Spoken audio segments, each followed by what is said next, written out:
Opium crops were so prolific in the 1800s that the British had their Indian workers roll it into thousands of soccer-sized balls. A sketch was made of stacking rooms for these opium balls at an opium factory in Patna, India in 1850. They sat on wooden structures, almost looking like a library, but the stacks were as high as 6-story buildings in vast warehouses 1 to 2 city blocks long. 2 superintendents and 450 young boys took care of the balls. Aren't kids the best? So what did the wealthiest Brits and some of their wealthiest American compatriots in the British East India Company want with all this opium? Were they pushing opium as a religion for the masses? As a form of social control? The Russell family of opium traders founded Yale University. The Cabot family of opium traders helped found Harvard University. The Low opium traders, Columbia. The Greens, Princeton, and so on. Here's the best-selling author James Bradley discussing it at the Atlanta History Center. Cabot House at Harvard, I discovered, that's opium money. By the later 1800s, the Bayer Company had turned opium into heroin. Bayer called heroin a non-addictive cure for adult ailments and infant respiratory diseases. A year later, it developed a milder pain reliever, aspirin. 2 Bayer tablets bring all the pain relief power your headache can use. Bayer is pure aspirin, not just part aspirin. Bayer works wonders. Bayer aspirin, from the people that brought you heroin. A parallel social control agenda started in the late 1800s with London med school dropout Francis Galton, who wanted to breed people for better folks and do away with the feeble races. He used a mix of Greek terms to create the word eugenics, from well-born. Of course, the aristocrat Brits who bankrolled Frangie were the superior race and all others feebles. Frangie counted greenbacks as his books got sent round the world, like the British East Indian opium balls. The new rich industrialists rose up against the royalty, and each side vied for the workers' help against the other, leading European countries to get national health care and a freer media, and halting eugenics in Europe. The U.S. didn't have royalty to vie with the new industrialists, many of whom had benefited from opium money. By 1912, the WASP super-wealthy families, America's oligarchs, including railroad tycoon E.H. Harriman, the Rockefellers, and Morgans, had joined the Carnegies in sponsoring eugenics nationwide. The oligarchs first targeted over 11 million Americans for sterilization or elimination, aiming for 10% of the population at a time. Heady days for the pre-Hitler folk. By the 1920s, these American eugenicists invested in German eugenics, which became Nazism. Germany's Institute for Hereditary Biology and Racial Hygiene blossomed under Rockefellers and other oligarchs' largesse. Professor Anthony Sutton, who was a research fellow at Stanford University's Hoover Institute, exposed how the top American financial oligarchs had their companies invest heavily in Nazi Germany. For example, Sutton showed a Moody's Manual of Investments table from 1930 stating the Ford Motor Company and the Rockefellers' Standard Oil and National City Bank shared directors with giant chemical company IG Farben. After World War II, America's Office of Strategic Services, OSS, turned into the CIA and ran operations such as Sunshine to get the Nazis down to South America and other continents to bring joy to the world. It ran Operation Paperclip to gain Nazi scientists safe haven. They did this with the help of the Red Cross and the Vatican, obviously for public health and religious reasons. Archival records cite how the CIA precursor OSS, directed by Rockefeller Morgan lawyer Allen Dulles, falsely claimed that Nazis such as Adolf Eichmann, Joseph Mengele, and Klaus Barbie had died in the 1940s. Klaus, the butcher of Leon Barbie, went to Argentina and then Bolivia. Joseph Mengele had fled to Brazil. Klaus may have been the most barbaric of the Barbie family in Bolivia, but there was also his daughter, Ski Barbie, his pie-making wife, Baker Barbie, and his hand-glider-loving pilot son, Sky Barbie. Similar to many Nazis in Latin America, Klaus Barbie became a fixer for drug lords as he reinvented himself with the help of Western intelligence. As this Reuters article points out about Barbie, he and other Nazis helped top officials such as the Bolivian Interior Minister, known as Minister for Cocaine, acting as an advisor. Top CIA whistleblower Victor Marchetti and British editor Francis Stoner Saunders then documented how the American oligarchs founded the CIA in 1947 and made its director overseer of the other 14-plus intelligence agencies. Reports of the numbers of Nazis saved by the OSS and CIA in Latin America ranged from 9,000 to what a German journalist, Herbert John, reported as 50,000. Did they aid the CIA in cocaine trafficking? When the Nazis arrived in South America, 50,000 after the war, they set up a network. They taught the police, the military, security forces, how to enrich themselves. And Barbie was the man in Bolivia. 60 Minutes covered how the former head of the Drug Enforcement Agency, the DEA, exposed the CIA's drug trafficking. The head of the DEA at the time, Robert Bonner, said that a ton of pure cocaine worth hundreds of millions of dollars had been smuggled into the United States. And he blamed the CIA. James Bradley's book, The Imperial Cruise, supported that the oligarchs also had continued their opium shipping well into the 1900s and beyond. They had further added more of the pharmaceutical business in the 1900s.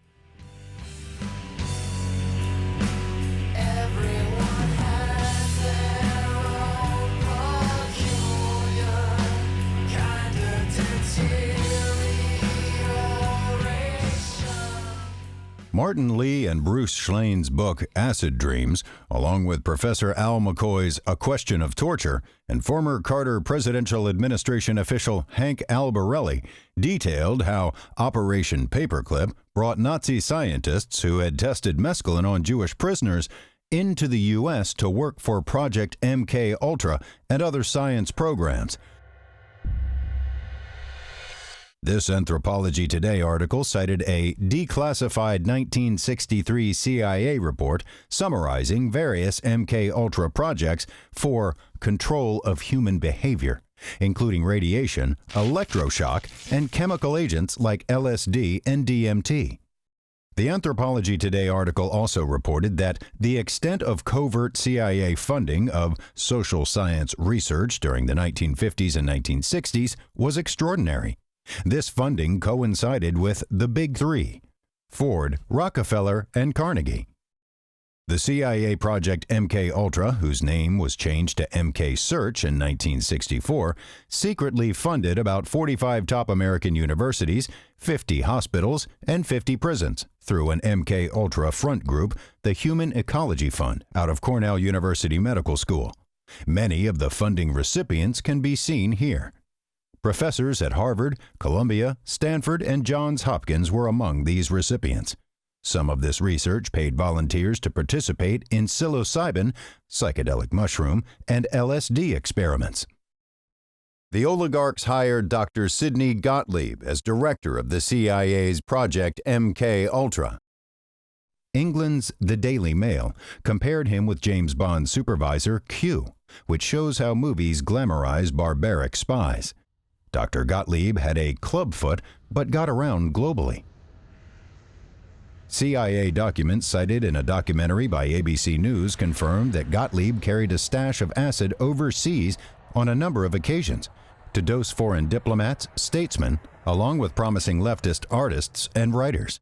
Psych professor Timothy Leary headed the CIA's Human Ecology Fund experiments at Harvard University until Harvard kicked out Leary and his acid-addled egghead professorial sidekicks, Richard Alpert and Ralph Metzner, in 1963.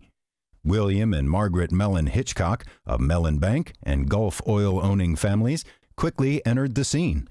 The Mellon Hitchcocks had family in top U.S. intelligence posts.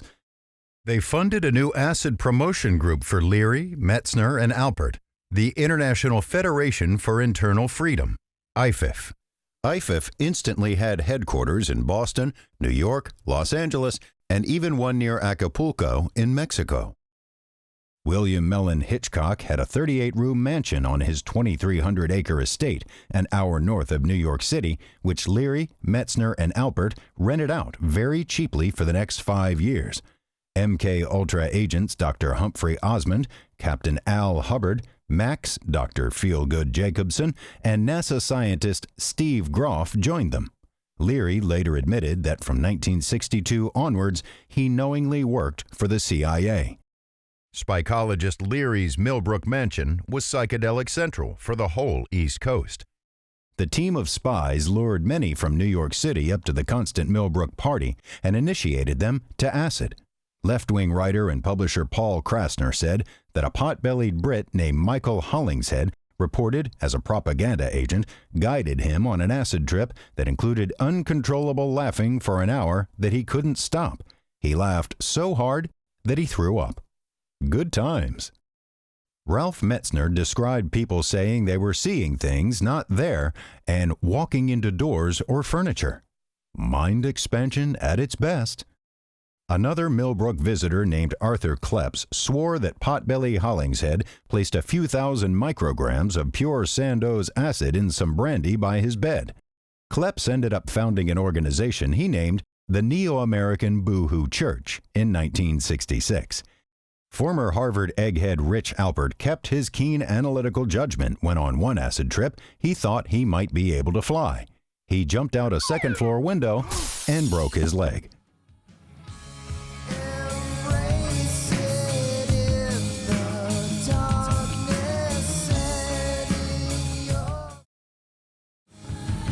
While the opium-shipping oligarchs were having CIA agents promote psychedelics on American masses, they never took their eyes off the top cash crop prize of poppy fields. First, they focused on the Vietnam area, called the Golden Triangle for poppy fields. They influenced politicians to support the second longest American war starting in the 1960s. Professor Al McCoy's book, The Politics of Heroin, detailed U.S. intelligence's vast opium and heroin trafficking from Vietnam to the U.S. during the Vietnam War. Frontline's Judy Woodruff revealed a U.S. intelligence agent's report attesting to their bringing heroin into the U.S. during the Vietnam War. But in 1972, a U.S. intelligence agent in Southeast Asia sent a secret field report to Customs. The CIA was, in fact, facilitating the movement of opiates to the U.S. They steadfastly hid behind the shield of secrecy and said that all was done in the interest of national security. End quote. Heroin addiction and overdoses were sent soaring in the U.S., as shown in this chart.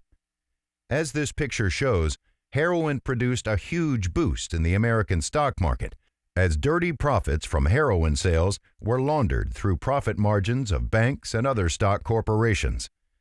Stockbrokers celebrated nationwide when large shipments of heroin came into the U.S., as may have been implied here in The Wolf of Wall Street.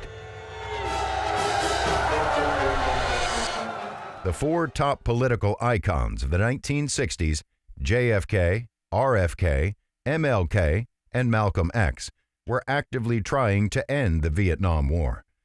President John F. Kennedy had an apparent political sea change while in office and ended up declaring an end to sending troops to Vietnam.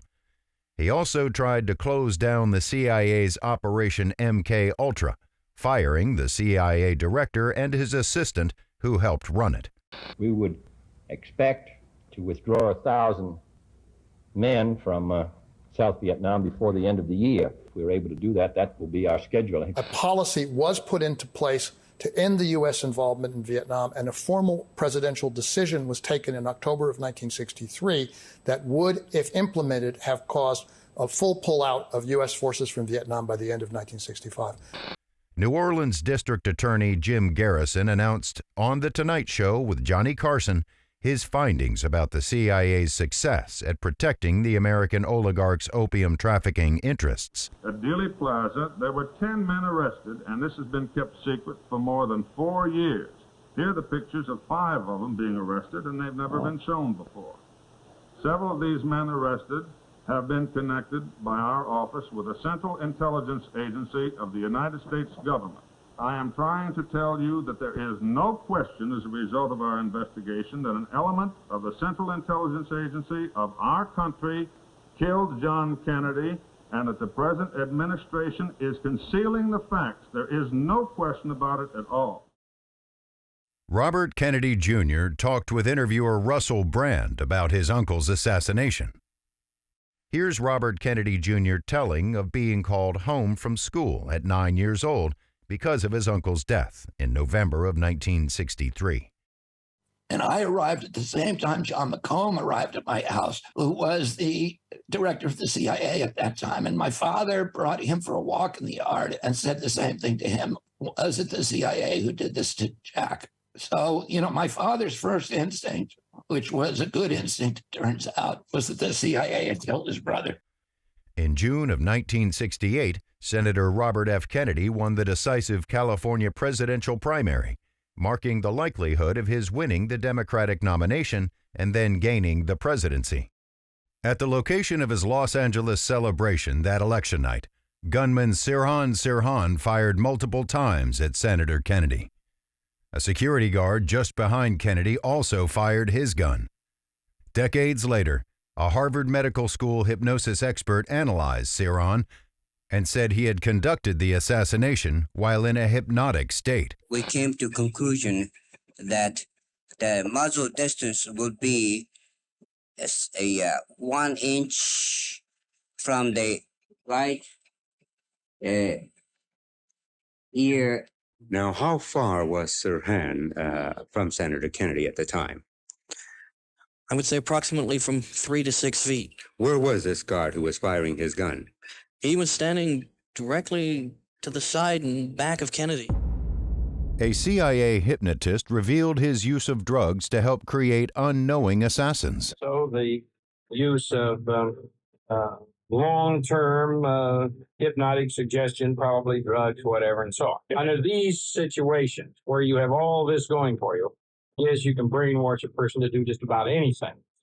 Brian reportedly bragged to 2 prostitutes who serviced him regularly that he had, in fact, hypnotized Sirhan.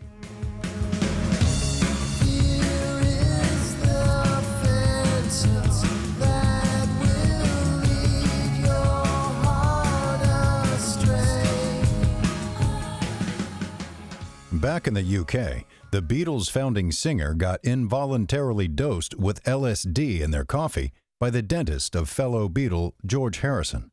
The dentist had the 2 Beatles and their partners over for dinner and dosing in 1965.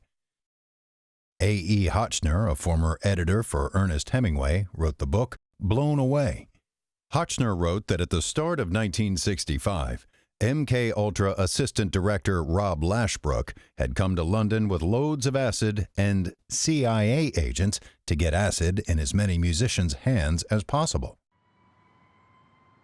In 1966, top American musician David Van Cortlandt Crosby invited the Beatles to a party when they were playing in Los Angeles.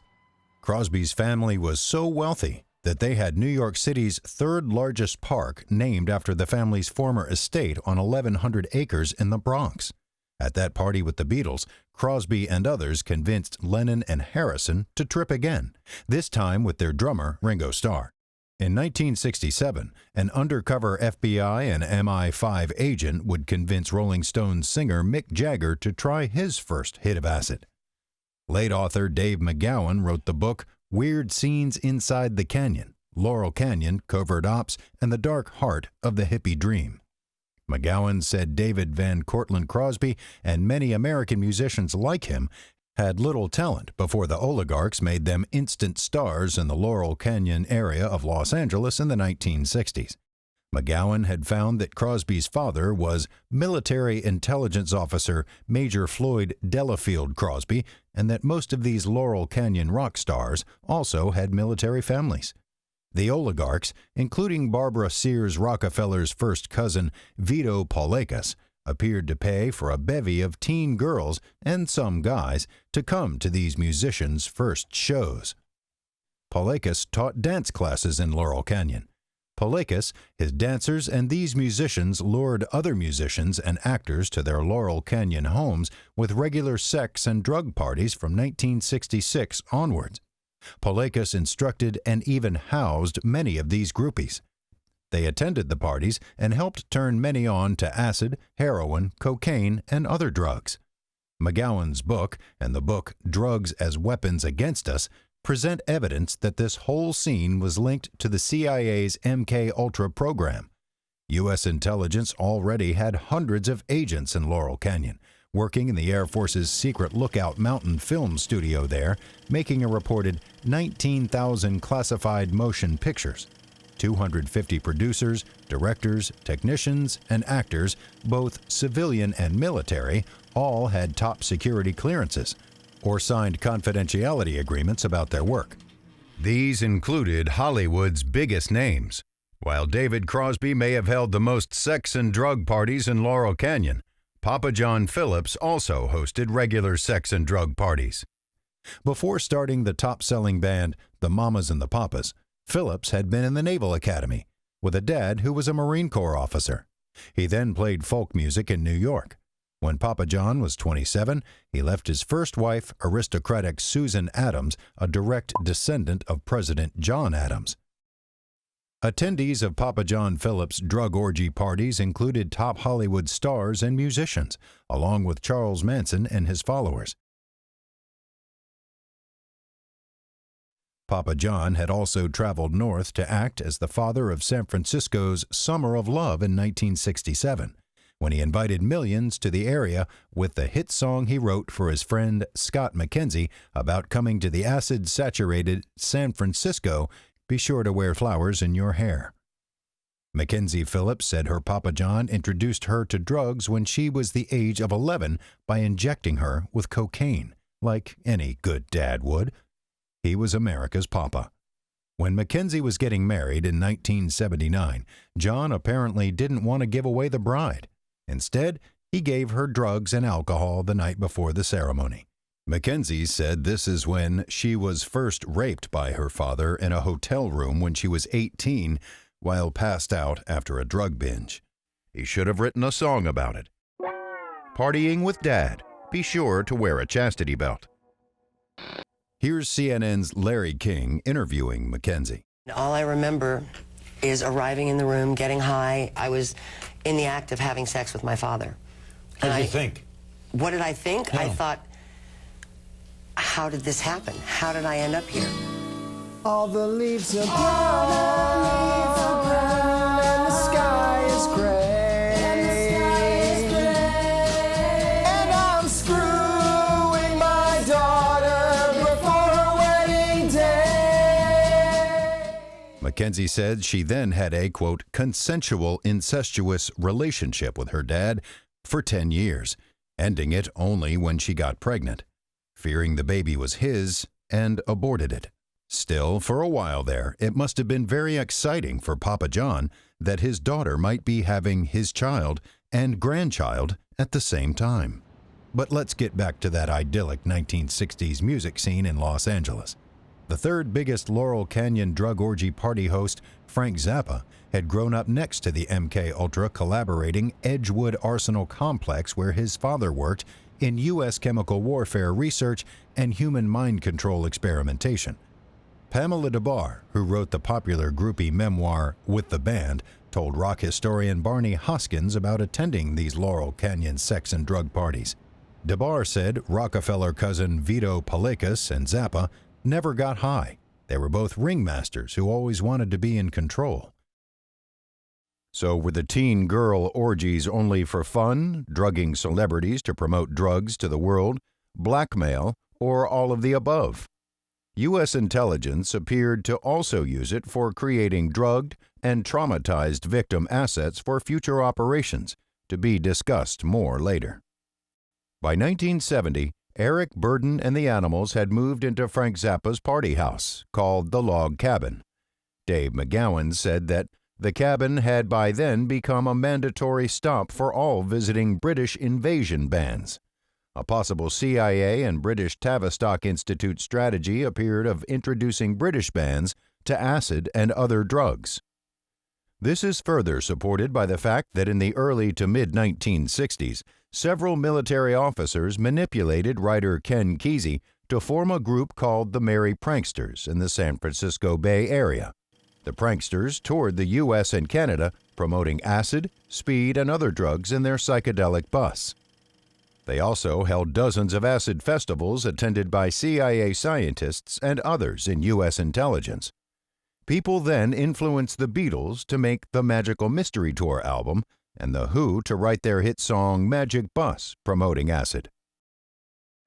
Rock Talk Radio host Alan Handelman said Frank Zappa ended up leaking some of this, saying the CIA was giving acid to the hippies. I remember Frank Zappa telling me on one of my first interviews that the CIA was giving out the LSD to hippies in San Francisco, or I guess the Bay Area back in the 60s, at the same time busting them at night.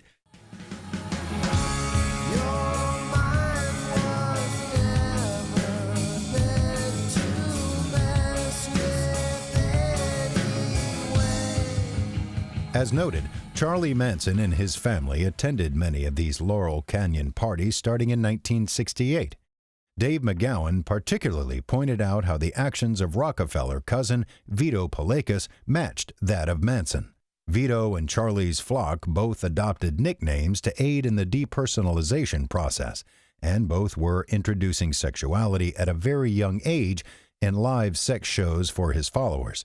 And finally, Vito encouraged his followers to drug themselves while he himself largely abstained, helping him to maintain control, while Manson limited his own drug intake for the very same reason. The particular importance of these parallel actions covered in McGowan's book came in 2019. That year, Little, Brown and Company published Chaos, Charles Manson, the CIA, and the Secret History of the 60s. Award-winning investigative reporter Tom O'Neill spent 20 years turning a feature article assignment for Premiere Magazine into the book Chaos. The name Chaos came from a CIA program that overlapped the CIA's MK-Ultra program. It could also apply to what too much acid would cause in millions of people's brains. Manson committed crimes that had him end up in prison in San Francisco with a 1967 release. Charlie Manson left his heart and brain in San Francisco, or a CIA MK-Ultra doctor shaped them there. One CIA whistleblower called the 1967 Haight-Ashbury neighborhood of San Fran a human guinea pig farm, and author Tom O'Neill described how MK-Ultra doctor Louis Jolly West made Charlie and his bizarrely instant family of teen runaway girls his guinea pigs. Chaos author Tom O'Neill's biggest coup was obtaining the letters between Dr. Jolly West and his CIA handler, MK-Ultra director Sidney Gottlieb. Here's author O'Neill telling interviewer Joe Rogan about the letters between Dr. Jolly West and MK-Ultra director Gottlieb. And in the case of Jolly West, he was first in the Air Force and then he was in university settings. And in one of his letters to Gottlieb asking for more funding, so these people are getting LSD, which is a pretty powerful drug, and other drugs he was using, and he was hypnotizing them in many of his experiments without their knowledge. By 1967, Jolly West started the Haight-Ashbury Project, particularly working out of the Haight-Ashbury Free Medical Clinic, HAFMC, where its director, David Smith, gave him an office.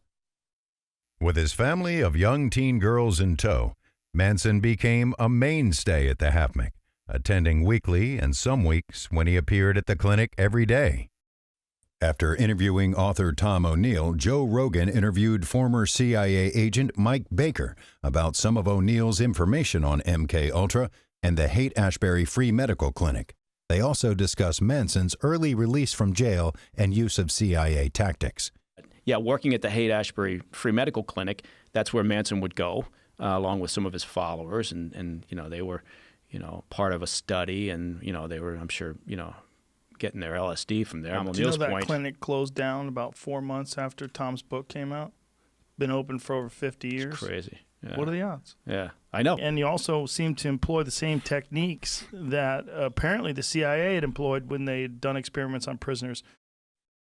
This large family of teen girls and some guys, such as a 13-year-old girl, sodomized by Manson while the others watched, lived for over 2 years with him with no known wages. Yet they somehow afforded a large stockpile of guns.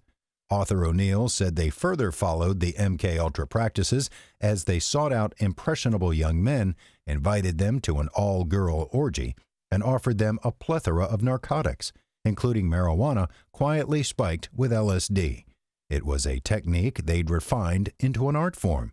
The Manson girls also likely made Dr. West jollier.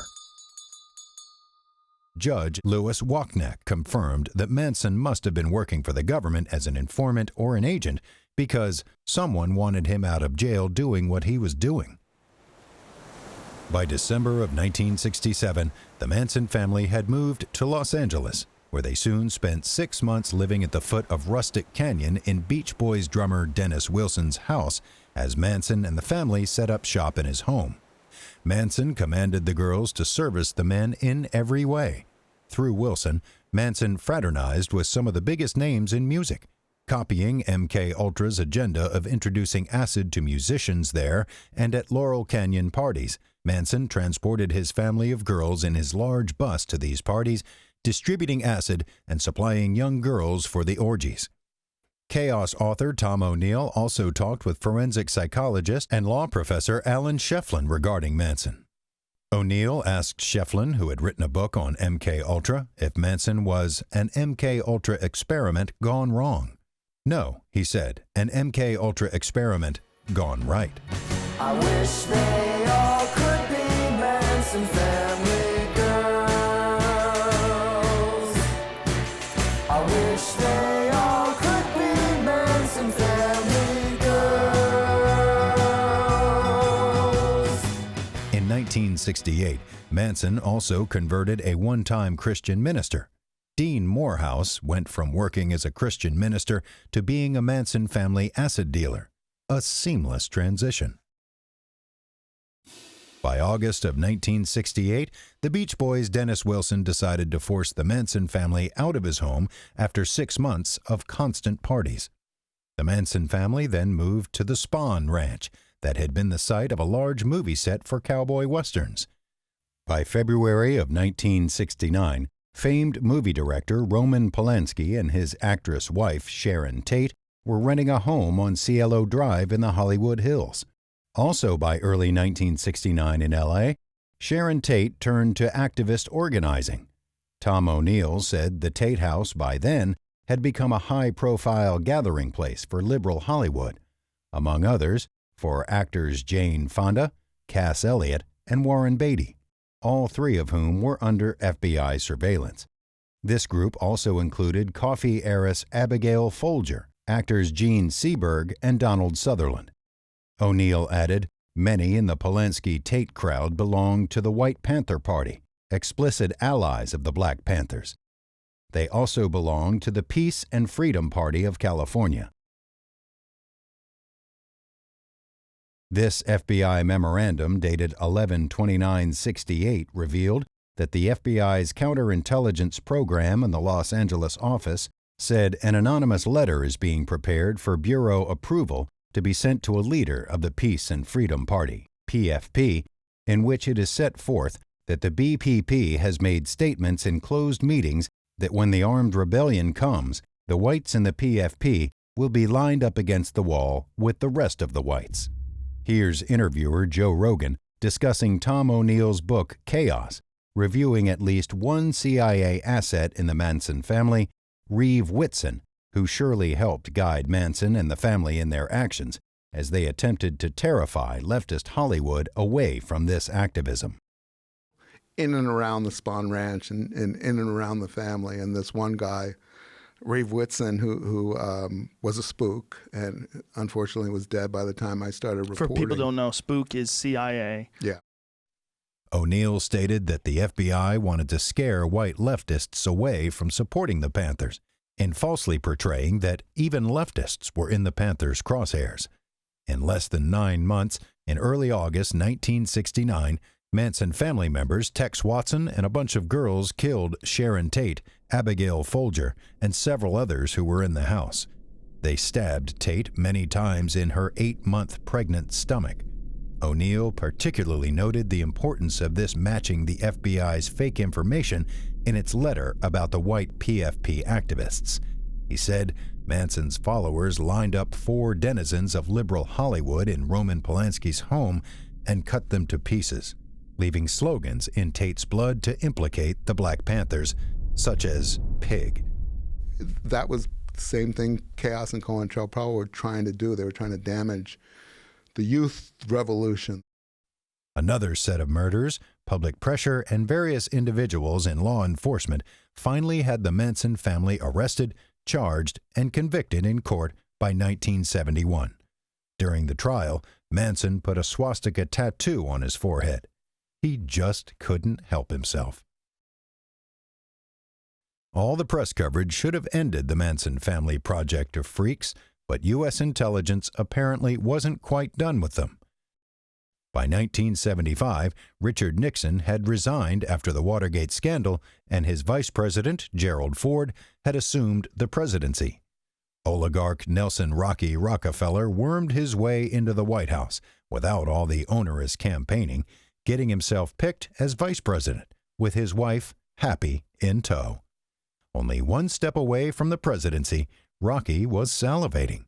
He'd already assisted Eisenhower in psychological operations involving Nazi propaganda, since his family had helped cover up $1 million transfers from the CIA via the Rockefeller Foundation for mind control experiments. Rocky seemed to itch for some payback. On September 5 of 1975, Manson family member Squeaky Fromm got right next to President Ford, took out a gun, and pulled the trigger. But a security guard said he lunged for the gun and got his thumb between the hammer of the gun and the firing pin, stopping the assassination. U.S. intelligence got a second chance 17 days later, when FBI paid Sarah Jane Moore took a shot at President Ford, again to no avail. It's not easy to find good help these days.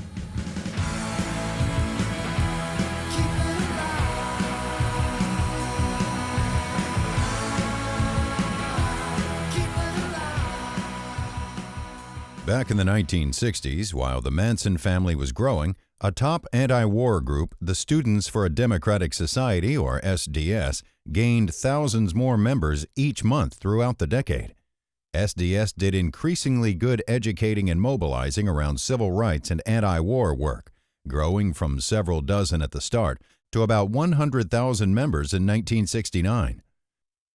Columbia University SDS leader Mark Rudd had led the first anti-war college building takeover at Columbia in 1968, inspiring many college building takeovers nationwide. After the building takeover, Mark Rudd called his father to tell him what happened. "We took a building," he told his father. "Well, give it back," Dad responded. Fathers are so practical. Northwestern law student Bernadine Dorn had risen up into the SDS interorganizational secretary position by the summer of 1968, due to her great organizing work through the 1960s. SDS also elected Mike Klonsky as the national office leader that year, putting him and Dorn in 2 of the top 3 positions. 2 other SDS activists, University of Michigan SDS leaders Bill Ayers and Diana Oughton, decided to spend a good portion of that 1968 summer volunteering at the Chicago office. These 2 had interesting backgrounds, partly because they both came from 2 of America's wealthiest families. Some journalists wrote a sad but Pulitzer Prize-winning series about Diana Oughton, published in late 1970. One of Diana's great-grandfathers founded the Boy Scouts of America, an organization that's pledged its duty to God and country. At least 90,000 boys failed to show their respect when they grew up and filed sex abuse claims, bankrupting that fine organization where young boys could win merit badges for swimming, camping, first aid, and anal sex. Diana Oughton went from a Nixon-supporting, liberal-hating Republican who ardently defended her father's ownership of tenant farms in Alabama and spent weekends with the Rockefellers in 1960 to a radical leftist in 1968. In graduate school at the University of Michigan, she met Bill Ayers, the son of Commonwealth Edison Company chairman and CEO Tom Ayers. Commonwealth Edison provides electricity to Chicago and most of northern Illinois. It has reported revenues of $15 billion annually in the 21st century. Tom Ayers also served on the boards of Sears, Zenith, defense contractor General Dynamics, First National Bank, the Chicago Cubs, and the Tribune Company, one of the nation's leading multimedia companies. Bill Ayers was also a leader of Michigan SDS and influenced Alton to join SDS as well as to take psychedelics in early 1968. In June of 1968, SDS held their national convention in nearby East Lansing, Michigan, and Bill Ayers led Diana Alton to the convention and got close with new SDS National Office leaders Mike Klonsky and Bernadine Dorn. That summer, Ayers and Alton moved to Chicago to do volunteer work in the national office. The two had developed a taste for acid rock and took LSD, sometimes with another couple. Was that other acid-taking couple Klonsky and Dorn? The bizarrely divisive behavior and associations of Bill Ayers, along with the more emotionally erratic behavior of Bernadine Dorn over the next 12 months, suggests it was.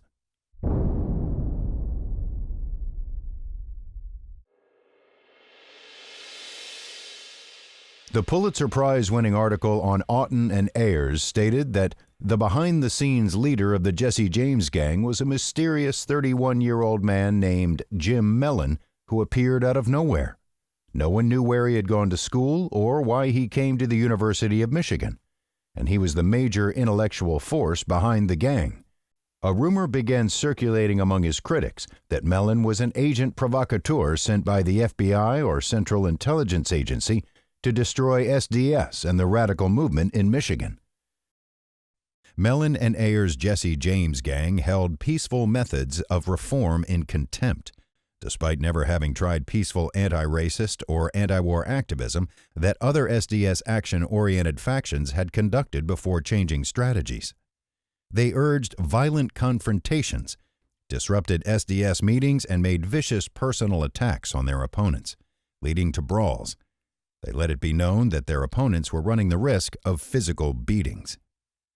The Pulitzer Prize-winning journalists said that through psychological warfare, the Jesse James gang had split up Michigan SDS, and the gang captured the single most important SDS chapter in Michigan, which automatically gave them a powerful voice in the national organization. During December 1968, Bill and Diana both began to emerge as leaders in the national SDS at a conference held in Ann Arbor, Michigan.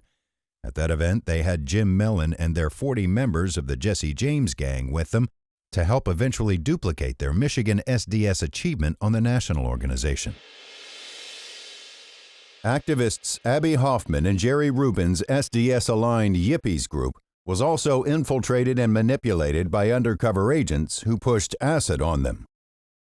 While Abby Hoffman was brilliant and charismatic, the acid likely led him and Jerry Rubin to lose some perspective, allowing many spies to infiltrate their group, such as FBI paid spy George Demerly. Acid Dreams writer Martin Lee noted how George Prince Crazy Demerly wore weird costumes, smoked a lot of pot, and was a member of the Yip steering committee. He also served as Abby Hoffman's bodyguard.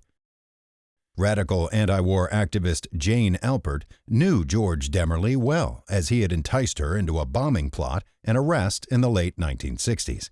In her memoir, Alpert said Demerly founded the crazies inside the Yippies. Demerly was often seen wearing a purple cape, as well as a lavender jeweled shirt and a day-glow pink helmet with 2 feather dusters on top. More importantly, Acid Dreams writer Martin Lee noted how George Demerly worked to initiate more activists into taking acid, saying some SDS leaders were initially reluctant to experiment with psychedelic drugs. Mark Rudd, who had been chairman of the Action Faction at the Columbia University chapter of SDS, declined numerous offers to turn on with the crazies. He did so on the grounds that it would interfere with his politics. Demerly and the crazies chided Rudd and his cohorts for being straight-laced, but Rudd's crowd was not to be persuaded. Finally, the crazies put acid in the wine at a party Rudd's group was having and convinced them to keep taking acid. Apparently, when tripping, capes, feather dusters, and dayglow can be very convincing.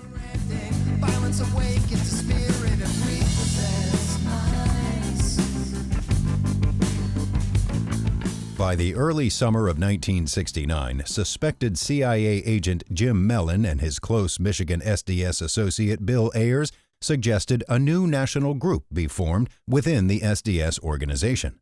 Mellon and Ayers wrote an essay they called the Weatherman Manifesto. The statement was 25,000 words.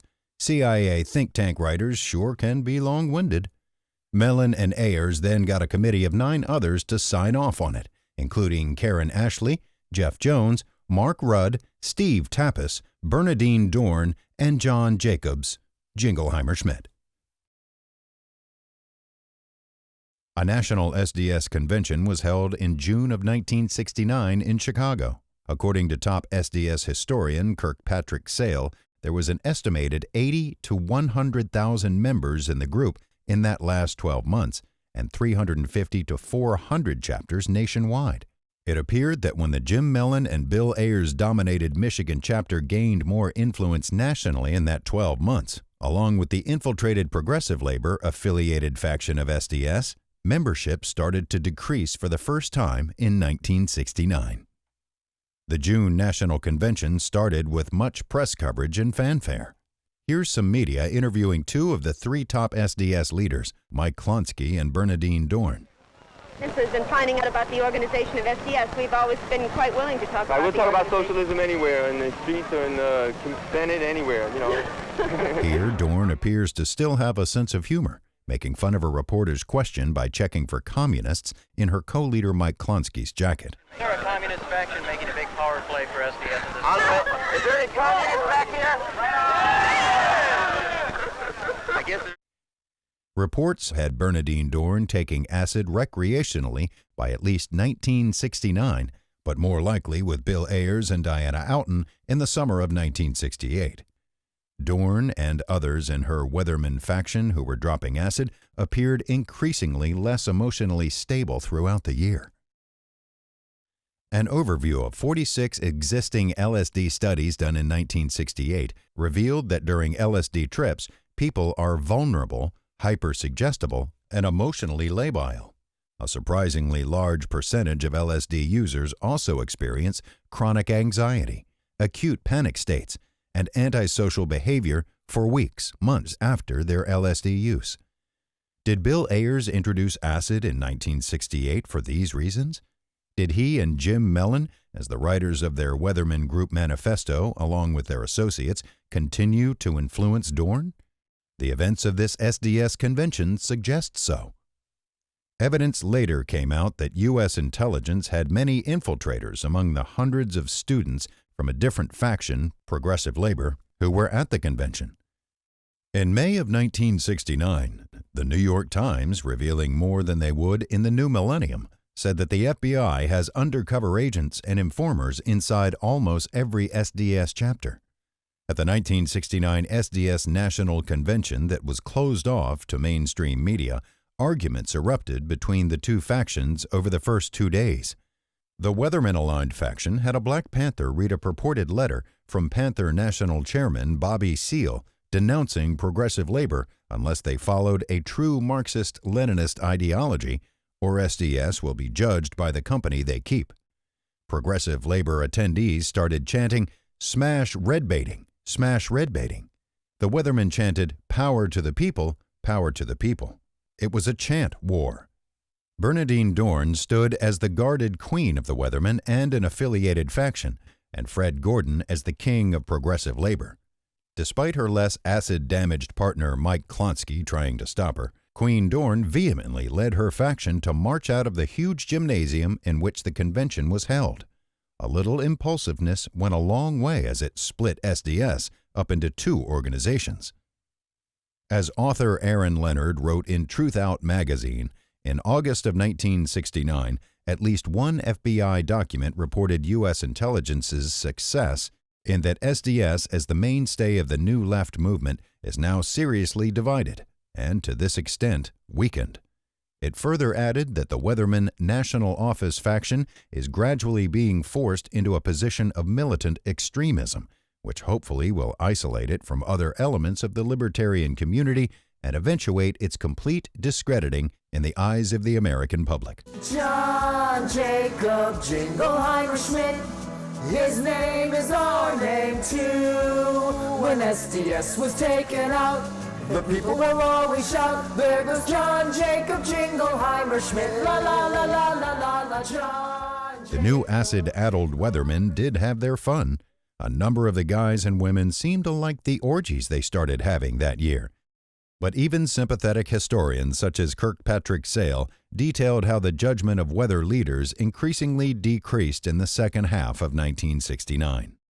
First, this new faction elected new national SDS leaders. Surprise, surprise, who ends up in the new split leadership of SDS, but Jesse James gang leader Bill Ayers and the now acid-addled Mark Rudd with him. Suspected spy Bill Ayers as a leader in the largest anti-war organization? With Bill's ability to sabotage the group's anti-war efforts, it's a wonder if Tom Ayers' General Dynamics stock value went up. Then the Weathermen reportedly wanted to spark whites to join together in revolutionary solidarity with people of color, organizing a Chicago protest in October they first called Bringing the War Home and later called the Days of Rage. They hoped for at least a few thousand bat-swinging protesters to march through Chicago and fight the police. Around 1968, Bernadine Dorn and Mike Klonsky worked with Illinois Black Panther Party leader Fred Hampton, who organized in Chicago where SDS had their national office. But only Klonsky and his RYM2 or RIM2 stayed close with Hampton. Here's Bill Ayers in 1969 announcing the Weathermen's Chicago protest in solidarity with the Black Panthers, despite that the Black Panthers weren't in solidarity with him. This fall, in Chicago, we will lead massive demonstrations against the war in support of the Black Panther Party and in solidarity with all political prisoners. Here's Fred Hampton interviewed by ABC News in early October of 1969 regarding the Weathermen's planned Chicago action and the new Ayers-led SDS versus Mike Klonsky's RYM2 or RIM2 group. Fred, where does the Black Panther Party stand concerning the Weathermen, the SDS? We stand way back from the SDS and the Weathermen because we believe that the Weathermen action is two actions. It's RIM2 and Weathermen. We think they call them both national action. We think that RIM2 is national action, Weathermen is national reaction. It's customistic in that its leaders take people into situations where the people can be massacred, and they call that revolution. And it's nothing but child's play. It's folly, and it's criminal because people can be hurt. We think these people may be sincere, but they're misguided, they're muddleheads, and they're scatterbrains. Despite much organizing, the Days of Rage only drew a couple hundred protesters tops. They create a multi-sport affair wearing football helmets and carrying Louisville Slugger bats to smash car windows and store windows, before mostly ending up getting beaten up by cops and jailed. Regarding the Chicago Action militant leaders, a picture of the Weathermen marching in the Chicago Days of Rage showed Jim Mellon and Bill Ayers at the front. Mellon was the other highly suspected undercover agent. Kirkpatrick Sale noted that General Dynamics board chair billionaire Tom Ayers' generous allowances in later years, Bill Ayers averred, were used to finance the revolution. All power to the people. This revolutionary anti-war message was brought to you by General Dynamics, dropping their payload on the people. While the Weathermen had based their name on the Bob Dylan lyric, "You don't need a weatherman to know which way the wind blows," critics countered, "You don't need a rectal thermometer to know who the assholes are." The acid erosion of judgment peaked at the Weathermen's December 1969 National War Council, or Wargasm, conference, when Bernadine Dorn gave an ecstatic speech about the Charles Manson gang. Dorn exclaimed, "They even shoved a fork in the pregnant victim's stomach. Wild." It was an acid-flipped version of a Me Too speech. Another fun highlight of that conference was Rudd saying, "It must be a really wonderful feeling to kill a pig. and someone screaming out later, "All white babies are pigs." Kirkpatrick Sale said that sometime around 1970, the Weatherman-linked half of SDS apparently decided to end the Students for a Democratic Society, and the once 100,000-strong anti-war organization effectively disbanded by the end of that year. Sale also said that some Weathermen tried to stop using all drugs, and some apologized for praising Manson, including Bernadine Dorn. The Weathermen also changed their name to the Weather Underground for feminist reasons and joined other activists who had started bombing institutions involved in the Vietnam War and working against civil rights. Estimates of student-linked bombings and attempts ranged from Kirkpatrick Sale's estimate of roughly one a day to the government's Division of Alcohol, Tobacco, and Firearms reporting at least 5,000 bombings and attempts for about 20 a day in the 1969 to 1970 September to June school year. The 1970 version of Fox News probably said some teachers were giving extra credit for bombings. It should be kept in mind that this was in reaction to America's war in Vietnam killing over 2 million people, including several 100,000 young Americans. Bill Stout narrates. There were warning calls to the police, who got a janitor out of the building just before the explosions. Across the nation, between January of last year and April of this year, a total of 4,330 bombings have been reported. The bombings reportedly had about half dozen innocent bystander casualties, including 3 Weather Underground members. Weatherman Kathy Wilkerson's father owned a house in the Greenwich Village neighborhood of New York City. The 4-story building got blown to rubble when one of the bombs the radicals were assembling accidentally got detonated. The explosion also blew out 6 floors of windows across the street early in the morning.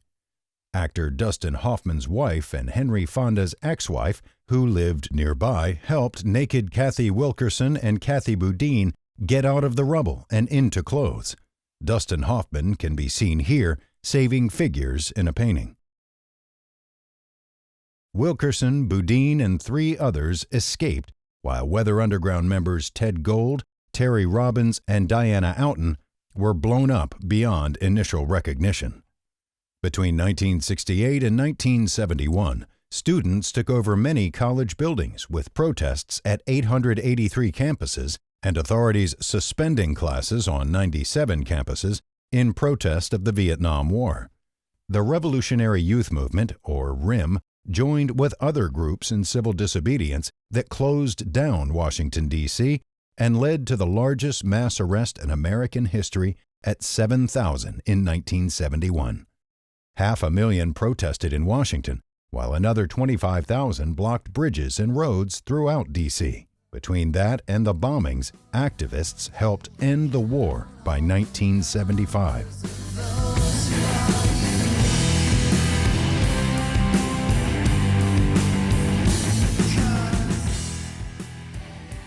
Millions of radicalized youth nationwide and worldwide posed a dangerous threat to the powers that be. The oligarchs and their CIA spooks apparently decided it was time to ramp up the acid distribution to divert them and hurt their competency as much as possible. British Police Inspector Dick Lee investigated the Mellon Hitchcock family-run Brotherhood of Eternal Love's network in Europe. He found them behind over 100 million doses of LSD manufactured and sold in Britain alone. Detective Lee also said Ronald Stark was a senior Brotherhood figure. As writer Martin Lee explained, an Italian judge found that Ron Stark worked for the CIA. Stark was the biggest source of underground acid at one time in the world. And he ends up being released from jail in Italy after a certain point under the most strange circumstances, where a judge says that Ronald Stark, the evidence shows, has been an agent of the U.S. Secret Services from the 1960s on. Therefore, we cannot keep him in jail. Julie's been working for the Spook Squad. Julie's been working for the Spook Squad. Spy acid for me. Spy acid for you. Julie's been working for the Spook Squad. Back in 1969, Musicians such as John Lennon and Rolling Stones guitarist Keith Richards had not only been inadvertently promoting acid, they had also begun using heroin and thus popularizing that drug too. In the fall of 2018, a journalist who was friends with John Lennon and Yoko Ono came out with a biography where he said Yoko introduced John to heroin. Like suspected undercover agent Bill Ayer's extremely wealthy father, Yoko Ono's parents were conservative aristocrats. She attended Japan's most exclusive schools. The question remains, was Yoko Ono part of a Western intelligence plan to manipulate John Lennon to take heroin for promoting it to the young anti-war generation?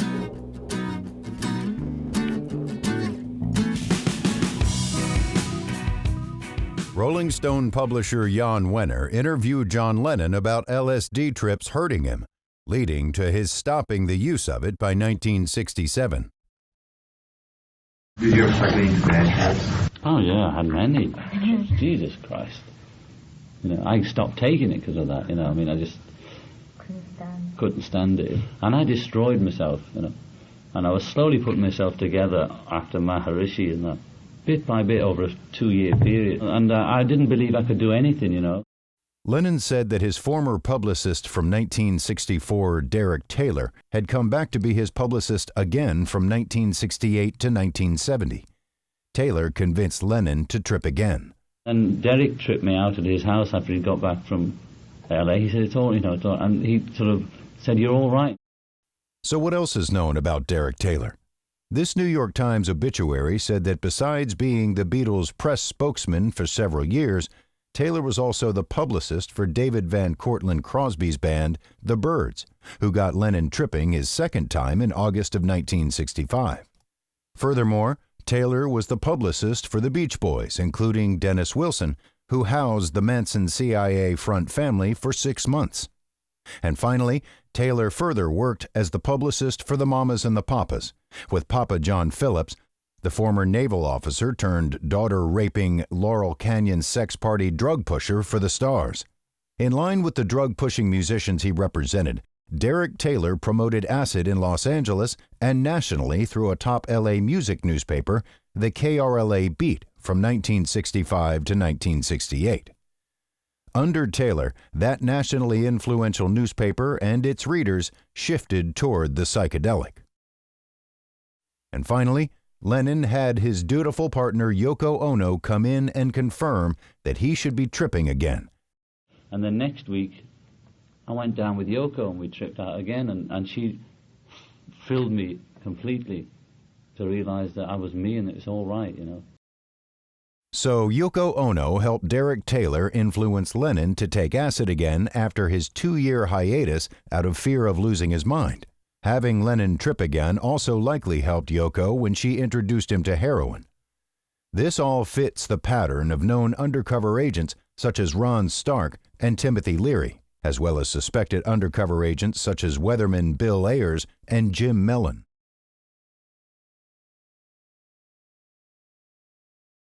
You said you were throwing up before you went on. Yeah. And throwing up, I just threw up for hours till I went on. Would you still be that nervous if you were in public? Always that nervous, but I don't think I'll do much appealing. It's not worth the strain, I don't want to perform too much for people. Lennon also saw his judgment hurt in that he considered trepanning, or drilling a hole in his skull to purportedly expand his mind.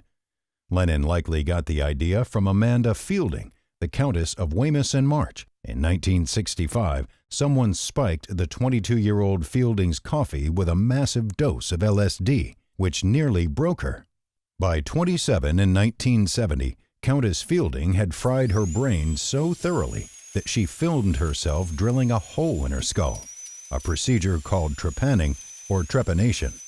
Skull driller Fielding then ran for Parliament with the slogan, "Trepanation for the nation." Catchy, as if brain damage is contagious. Here's comedian Bill Burr commenting on what he thought Yoko Ono added to one of John Lennon's live musical performances with rock and roll pioneer Chuck Berry. Burr first mimicked Yoko Ono's bizarre screeching chant in the middle of this musical performance on The Mike Douglas Show. Burr further commented on Chuck Berry's wide-eyed reaction to Ono's vocal addition to the performance.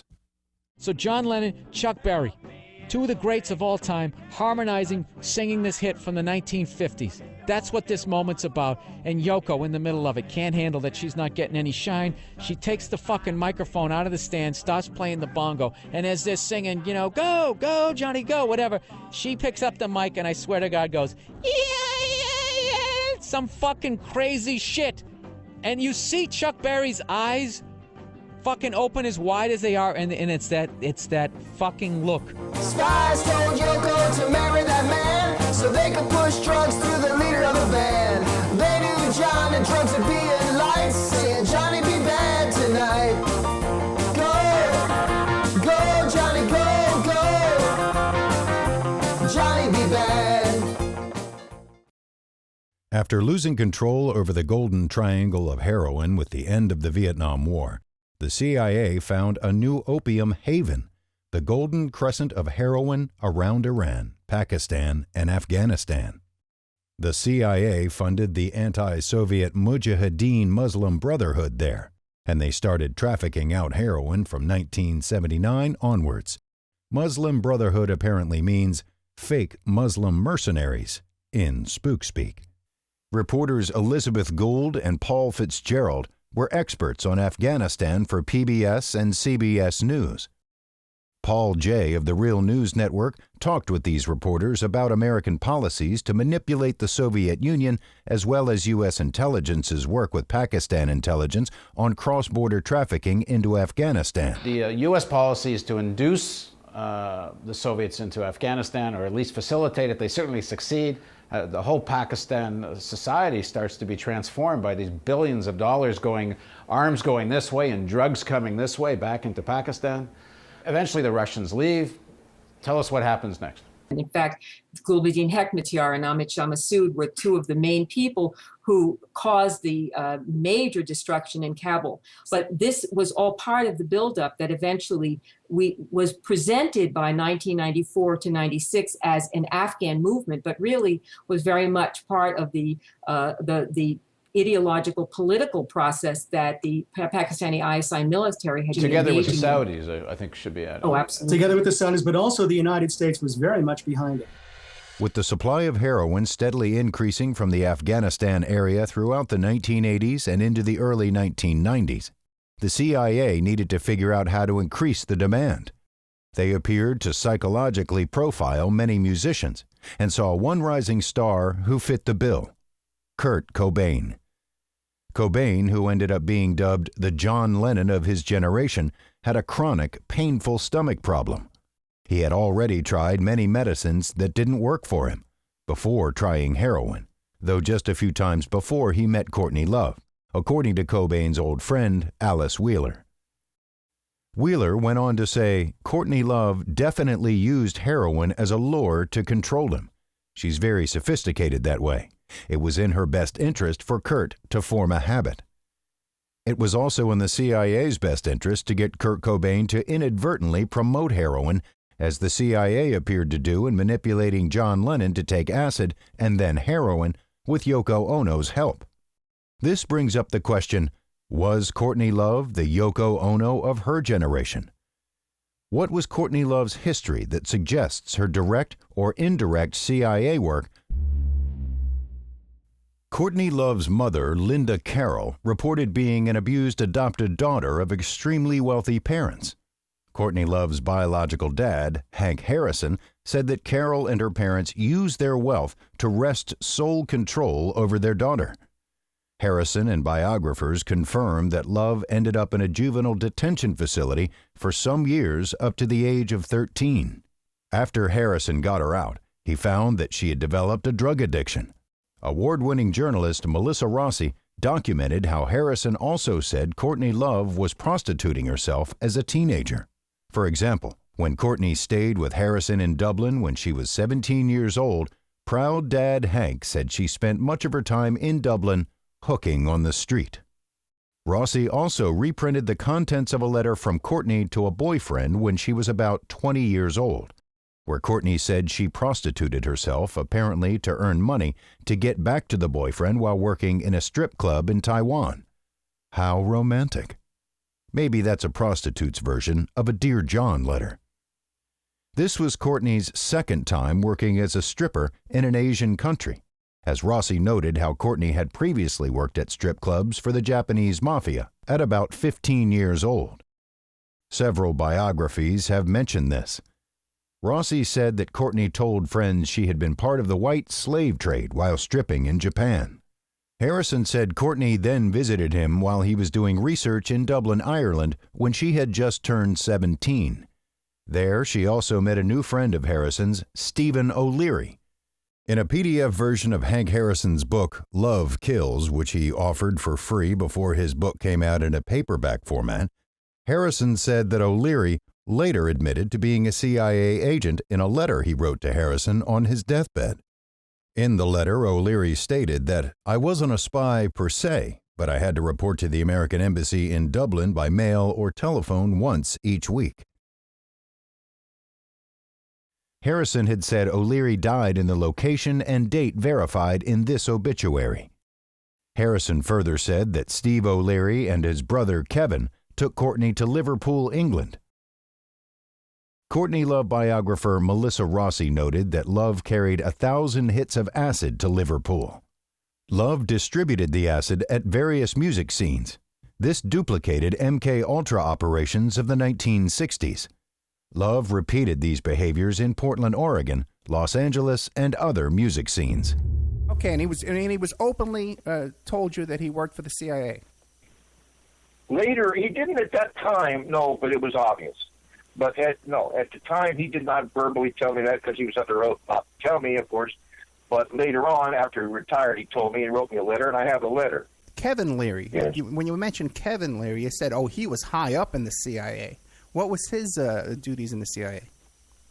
Well, he had superiority over his brother. My daughter came along. Steve took care of her for me and got her safely to London, where she was then wound up in Liverpool, hanging out with Adam Ant and Echo and the Bunnymen. Writers Max Wallace and Ian Halperin said Courtney Love would claim that Teardrop Explode's frontman Julian Cope took her virginity, but she has made similar claims about at least 3 other rock stars. The question remains, did Courtney Love's relationship with the CIA continue up to the death of Kurt Cobain and beyond? It can't be certain that this is the same Kevin O'Leary from early in her life, but Hank Harrison said he thinks it is. Hey, how you guys dating? Hey, you make a great couple. Courtney, Courtney, what do you think of Kurt Cobain's documentary? With Courtney here, it's more dangerous. Now she's killed me. Entertain us, always stupid and contagious. The CIA whores now entertain us, yeah. The O'Learys apparently weren't the only spies with which Courtney Love was involved. Around 2005, the late infamous teen sex trafficking mogul Jeffrey Epstein had a former house manager named Alfredo Rodriguez. After Epstein's arrest, Rodriguez stole Epstein's black book from his home and tried to sell it to one of the victim's law firms before the firm reported it to the FBI. This Rodriguez guy just has no loyalty. Nick Bryant, who published Jeffrey Epstein's black book in 2005, said Rodriguez circled key people as potential material witnesses to crimes against underage girls. These included Donald Trump, Alan Dershowitz, former Israeli Prime Minister Ehud Barak, and, as one of the only famous females, Courtney Love, among 46 other names circled.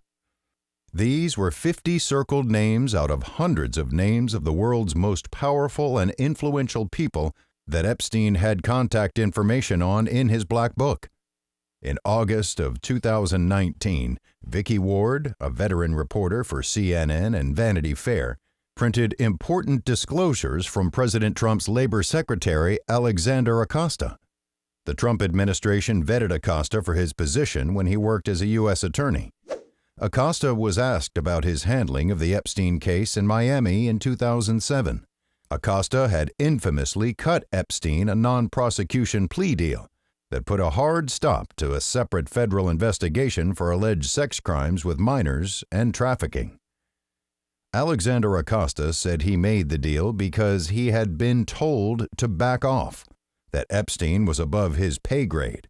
"I was told Epstein belonged to intelligence and to leave it alone," he told his interviewers in the Trump transition, who evidently thought that was a sufficient answer and went ahead and hired Acosta. Apparently, among the world's imperialist-minded countries' intelligence agencies, it's a family affair. In a recent interview, former senior executive for Israel's Directorate of Military Intelligence Ari Ben-Menashe stated that he met Jeffrey Epstein and Ghislaine Maxwell in the 1980s. Ben-Menashe said that they worked for Israel intelligence as part of a blackmailing operation.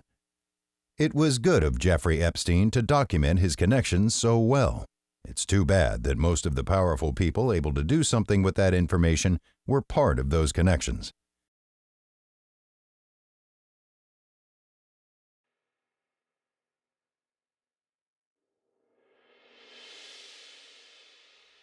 A mass of accumulated evidence supports Courtney Love's links to Kurt Cobain's death, such as alcoholic Eldon Hoke's claim of her offering him $50,000 to kill her husband for filmmaker Nick Broomfield. You did some deal with Courtney, right? Yeah. She offered me 50 grand to whack Kurt Cobain. Yeah. I didn't know quite what to think. El Duce had passed a polygraph test. In May of 2021, the FBI declassified 10 pages of never-before-seen documents relating to Kurt Cobain's death. These included several letters asking for a homicide investigation. The FBI gave the same response to each. In order for the FBI to initiate an investigation of any complaint we receive, specific facts must be present to indicate that a violation of federal law within our investigative jurisdiction has occurred. The U.S. Attorney's Bulletin states, "Interstate travel merely triggers federal jurisdiction. A defendant need not intend to travel across state lines to commit murder for hire. Instead, a defendant need only to intend to commit a murder for hire and, in doing so, travel across state lines." One of the FBI file letters from 2003 mentions the Nick Broomfield film Kurt and Courtney. As just seen, that film presented Eldon Hoke stating that Courtney Love traveled from Seattle, Washington to Los Angeles, California, conspiring to have Cobain murdered. This, along with a mass of other known evidence, such as Cobain divorcing Love, supports that the FBI joined the police in at least purposely ignoring an investigation of Courtney Love. Courtney Love's connection to U.S. intelligence echoes the connections of John Lennon's killers to U.S. intelligence. British lawyer Fenton Bresler, who also worked as a legal correspondent for England's national newspaper, the Daily Mail.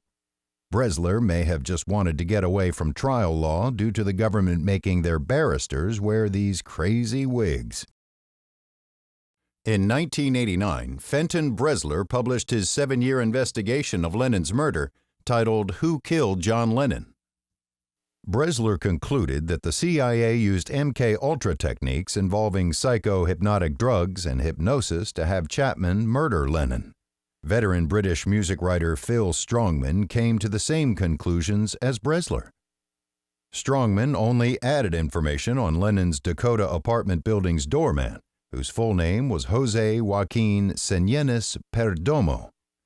Strongman said Perdomo was listed as a Cuban exile who was involved in the Bay of Pigs invasion before becoming a CIA hitman. Bresler and Strongman's copious amounts of evidence also exposed CIA training programs for local police departments. They further uncovered that an Atlanta police officer trained Chapman in shooting and provided him with the more damaging hollow point bullets with which Chapman killed Lennon. And we know the FBI had a 300-page file on Lennon. Much of it remains classified for national security reasons. The doorman at the Dakota that night was Jose Perdomo, a veteran of the CIA's botched Bay of Pigs invasion, a professional hitman who worked closely with convicted Watergate burglar Frank Sturgis on the CIA's payroll. In 2022, The Onion provided surprisingly tasteless satire on the subject. It announced in its American Voices section that Mark David Chapman, who is serving a 20-year-to-life sentence for fatally shooting John Lennon in 1980, has been denied parole for the 12th time, having sought parole every 2 years since 2000 when he was first eligible. "What do you think?" boutique clothier Maria Alpes said. "Let him out. What's the worst he could do? Shoot Ringo?" Freelance botanist Simon Church said, "Maybe this'll teach him to kill someone less famous next time." Weaving instructor Roy Trinkle said, "Come on, it was the 1980s. Everyone was murdering back then."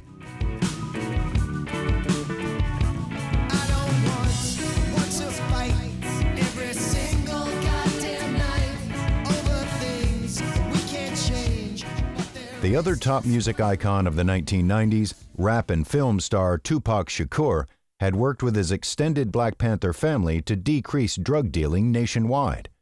Tupac's stepfather, Mutulu Shakur, had pioneered the use of acupuncture in guiding thousands of New York City addicts into recovery at the clinic he started, Lincoln Detox.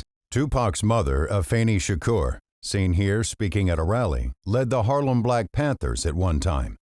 At the age of 18, Tupac was elected national chairman of the New African Panthers. The New African Panthers tried to replicate the Black Panthers and was active in 8 cities.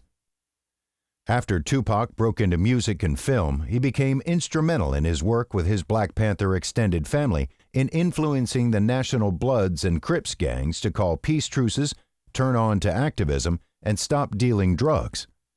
Tupac's mentor and manager, Watani Tayahimba, seen here wheeling Tupac into a courthouse, confirmed that Tupac only pretended to be a gangsta in order to appeal to gangs and politicize them, as part of his thug life movement. Tupac had developed this code of thug life with his stepfather Mutulu. Others close to Tupac tell what they know in the show Death Row Chronicles. The riots led him to his next evolution as a leader. And he realized that he had a responsibility to unite people. He would play an active role in bringing the Crips and Bloods together for discussions that ultimately led to a significant reduction in the hostility. And so Thug Life was an extension of the Black Panther 10-point platform as a code of how people were supposed to behave. President Bush and U.S. intelligence responded to this enthusiastically, assigning a 100-agent-strong FBI task force in investigating the Crips and Bloods. Then, police framed and harassed gang peace truce leaders. Regarding Tupac, Oakland police stopped Tupac for jaywalking, choked him unconscious, and pounded his head against the curb. Then, purportedly off-duty Atlanta police used a gun stolen from an evidence locker with which to shoot at Tupac. And finally, police detective whistleblower Russell Poole stated that the Death Row Records label, which Tupac last worked for, were trafficking drugs. Filmmaker Nick Broomfield quoted Detective Poole in his film Biggie and Tupac, stating that police working for Death Row were behind Tupac's murder. Ex-Detective Poole resigned after 18 years on the force when he was prevented from investigating fellow police officers whom he believed to be involved in the murders of Biggie Smalls and Tupac Shakur. Because it was no secret that Death Row Records was involved in drug trafficking. Some years after Detective Russell Poole came out with this information, disgraced police officer Greg Kading was brought out of a forced early retirement after getting caught lying in court to provide cover-up disinformation on this case. In A&E's documentary series Who Killed Tupac, civil rights attorney Benjamin Crump interviewed many people involved in Tupac's life and death. He interviewed Detective Greg Kading, who had said that he talked with a Crip gang member named Keefe D, who was awaiting trial. Keefe D was facing decades in prison for major drug dealing charges. Kading said that he was able to have Keefe D say that he and his nephew, Orlando Anderson, killed Tupac in exchange for leniency in his drug case. What was the deal that was offered to Keefe D when he made these confessions? Anything that he says, any self-incriminating statements can't be used against him. In exchange, he would get leniency on the drug charges that were pending. How much leniency did he get? He was never prosecuted. Here's Dwayne Keith Keefe D. Davis displaying the consistency of his story as Detective Kading's top witness. Some death row employees had led Tupac into a scuffle with Keefe D's nephew, Orlando Anderson, in a Las Vegas hotel at about 9 p.m. after a Mike Tyson fight in the MGM Grand Hotel in Las Vegas. Keefe D said this led Anderson to drive with him in a car where Keefe D gave Anderson the gun with which he murdered Tupac. And if I'm not mistaken, Orlando, he hurt his shoulder, right? Yeah, they kicked his shoulder and he went to the hospital, big dog. They put him on a sling. Now it all makes sense. After scuffle at 9 p.m., Orlando went to the hospital emergency room on his own and had his right arm put in a sling.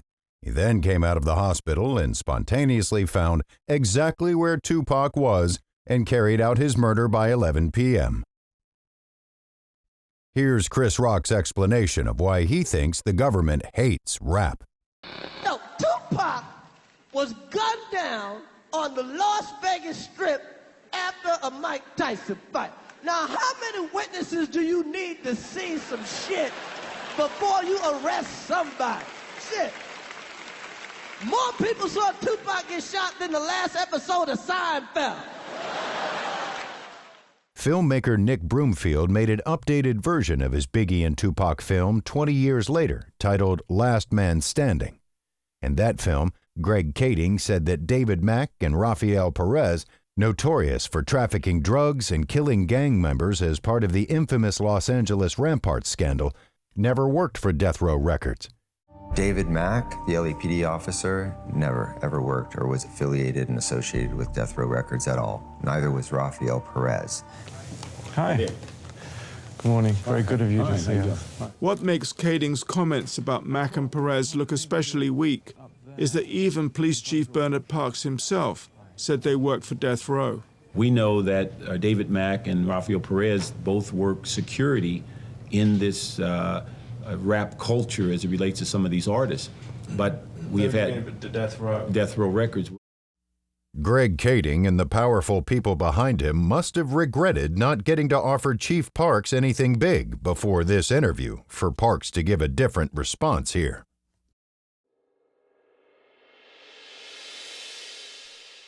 Award-winning Las Vegas Sun crime reporter Kathy Scott, who wrote 2 books discussing Tupac's murder, said that it had been widely publicized that Tupac was under surveillance by the FBI at the time of his fatal shooting in Las Vegas in 1996. Tupac's uncle Jamal Joseph, a former Harlem Black Panther with Tupac's mom, became chairman of the Columbia University Film Department decades after Tupac's death. Joseph explained to All Hip Hop TV how more evidence of police involvement in the murderous targeting of Tupac led to evidence of a latter-day FBI counterintelligence program targeting of Tupac. We see that some of these things were orchestrated and organized by the police, and if you keep tracing that DNA and those fingerprints, it will lead to the FBI targeted by that same counterintelligence COINTELPRO kind of program.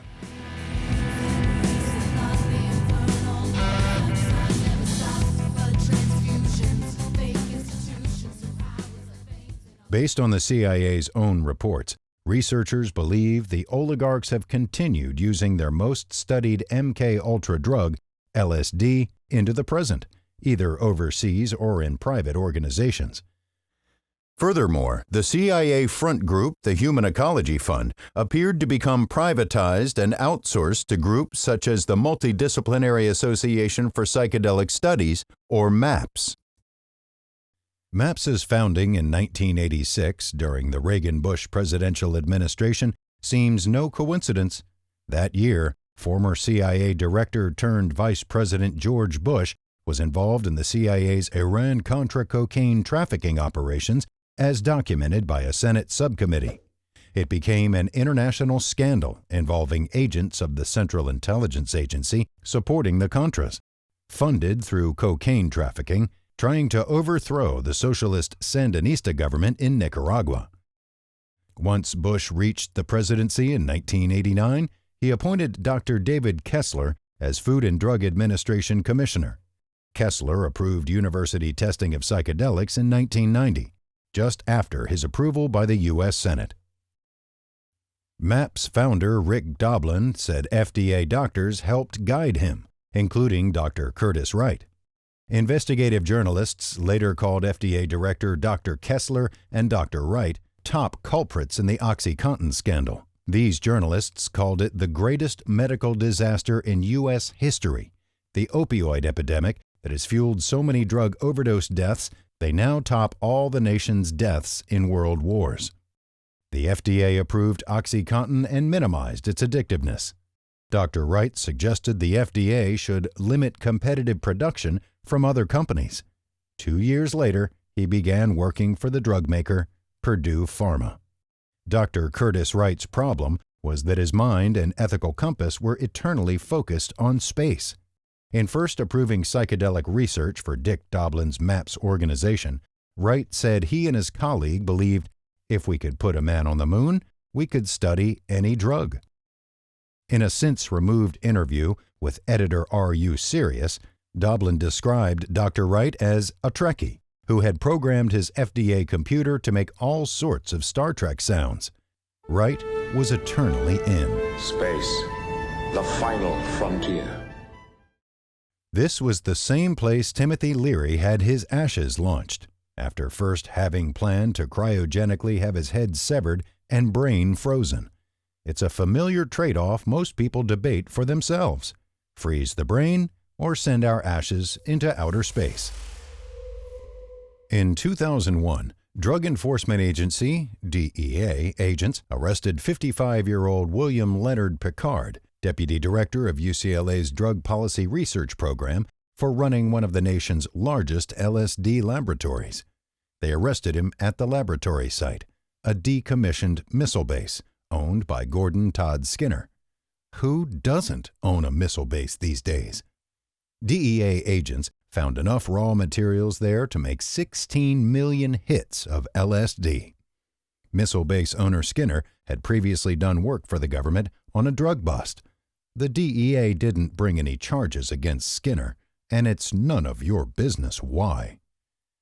The Bureau of Narcotics Enforcement, BNE, said Picard had previously worked with the CIA spook Ron Stark in the Brotherhood of Eternal Love's LSD laboratory. Picard had taken courses with and remained very close with Alexander Sasha Shulgin, who had been in the Navy and was working for Dow Chemicals, maker of Agent Orange and napalm. Shulgin and Dow synthesized MDMA, as well as super-strong psychedelic STP for the CIA. William Picard's other close associates included UCLA and Harvard professors Mark Kleinman and John Halpern, and Assistant Secretary of State Rob Gelbard. The authorities do have a sense of humor, though. While Picard worked at UCLA, his main focus was the Future and Emerging Drugs Study, or FEDS. For those interested, William Picard's defense website says he now practices meditation while in prison and sends his thoughts to world peace. That is basketball player Meta World Peace. Don't write him, though, as he was released from jail in July 2020. A federal informant said Picard sent $97,000 in LSD profits to Hefter Research Institute, where Professor John Halpern is a consultant. Shulgin is an advisor. They have a similar mission as the Multidisciplinary Association of Psychedelic Studies. Hefter and MAPS held conferences together, and they both got donations from billionaires such as Lawrence Rockefeller. It should be remembered that the same billionaire family, the Rockefellers, had previously helped fund some of the MK Ultra Human Ecology Fund projects. Maybe they just wanted to expand the consciousness of the Manson family and countless others. Countess Amanda Skull Driller Fielding's organization, the Beckley Foundation, collaborated with Hefter and MAPS on several conferences. Many of these conferences were also co-sponsored by a group called the Council on Spiritual Practices, because it takes a serious leap of faith to believe this shit. The Council's spiritual practice often combines hallucinogenic substances with the mystical and the sacred. These are two words with Latin roots which mean little to nothing. Countess Skull Driller Fielding wasn't alone with her head drilling. She helped her ex-husband, Joey Mellon, drill a hole in his skull, and he wrote a book about it, titled Bore Hole. While the book was idiotic, it wasn't boring. Here's a video with Amanda Fielding and Joey Mellon displaying how sharp the skull hole made him. I was trepanned in March 1995 in a hospital in Cairo. I might have considered trepanning myself, but Amanda was quite keen to try and get it done medically. By 2019, MAPS policy director Natalie Ginsburg focused her work on how psychedelics could bring world peace. She worked on that peace-building study with London's Imperial College, the college that teaches imperialism at home and abroad.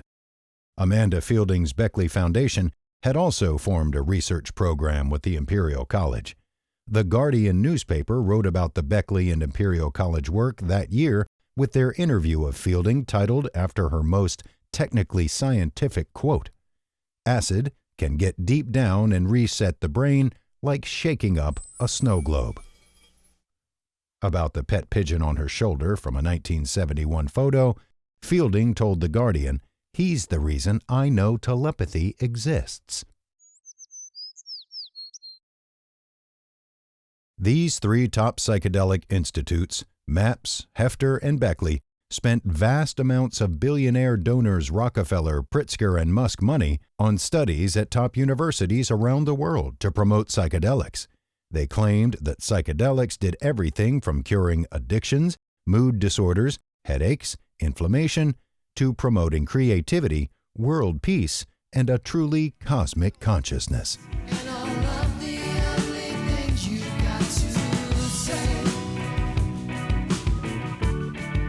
Some people may say that psychedelic therapy is better than the cornucopia of psychiatric drugs regularly recommended for patients by psychiatrists these days. Others say try the least invasive new counseling techniques first, such as eye movement desensitization and reprocessing, or EMDR.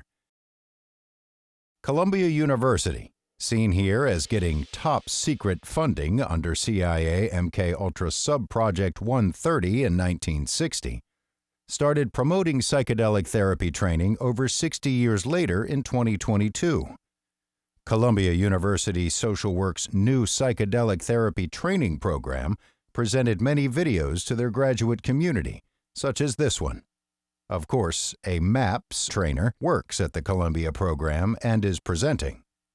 Here's a presenter in Columbia's psychedelic training video, Brooke Stott, a therapist who goes by she, her, and is focusing on shame. Stott was also a founding project manager for Trans Health for transgender folks. Stott further completed the MAPS MDMA-assisted therapy training, despite that it's not legal yet. Two more of the four presenters for this training identified as LGBTQ. Did MAPS and Columbia purposely hire so many from this community to help deflect attacks on their work promoting harmful drugs? MAPS and Columbia purport to believe that the benefits of MDMA, better known as ecstasy or Molly, outweigh the risks. This comes despite that a metadata study derived from 26 studies of 600 ecstasy users, cited in Science Daily, found that taking the drug even just once may cause significant short and long-term memory loss. Brooke Stott says here, train now for psilocybin or psychedelic mushrooms and MDMA-assisted therapy, as her program expects its availability in the coming years. These therapies are not yet available in the U.S. outside of a research setting. We're bringing you this content with the anticipated rescheduling of MDMA and psilocybin in the coming years. Don't you dare shame her and Columbia for promoting something that's dangerous and illegal. With this mass promotion of former MKUltra projects, it may help to revisit a few more of the people involved in these past psychedelic research programs to see how benevolent or malevolent the current psychedelic programs may be. Besides the Manson family, two other good examples come to mind, and the second example deserves an in-depth examination. As previously noted, Harvard's MK Ultra money had funded Professor Richard Alpert before he jumped out a second-floor window while tripping and broke his arm. Harvard's MK Ultra project money also paid one of their students, Ted Kaczynski, aka the Unabomber, to take LSD in experiments at Harvard. A much more hidden story gained more attention in 2017, involving an infamous Baltimore priest named Father Joseph Maskell, who was made known to the world in Netflix's Emmy-nominated documentary series, The Keepers. In Baltimore, Johns Hopkins University trained Father Joseph Maskell in counseling in the early 1970s. At this time, Hopkins, like Harvard, had also already received funding from the CIA's Project MKUltra, listed in CIA MKUltra documents transcribed in this book as MKUltra Subproject 87. Psychiatrist Colin Ross printed this information in his book, The CIA Doctors, after reviewing the 10,000 CIA MKUltra documents released, such as this one in the appendix. Johns Hopkins had a long history with MKUltra in that their psychiatry department chair, Dr. John C. Whitehorn, received MKUltra funding, and then, after retiring from Hopkins, Whitehorn became director of the Human Ecology Fund, the MKUltra funding front group. This article says that Johns Hopkins Psychiatry Department also joined with Spring Grove Mental Hospital in conducting extremely precise, cutting-edge research such as lobotomies, which cut out people's frontal lobes with a scalpel. Here's Hopkins Psychiatry Director Emeritus John Clare Whitehorn discussing talking to patients. Looking back a quarter of a century over my work at the Hopkins,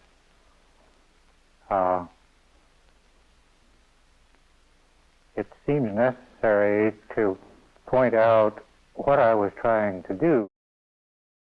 It's uncertain if Hopkins had given Whitehorn a lobotomy before making this video. Besides the documentary series The Keepers covering Father Joseph Maskell, it also highlighted an Archbishop Keogh Catholic Girls High School English teacher, Sister Kathy Sesnick.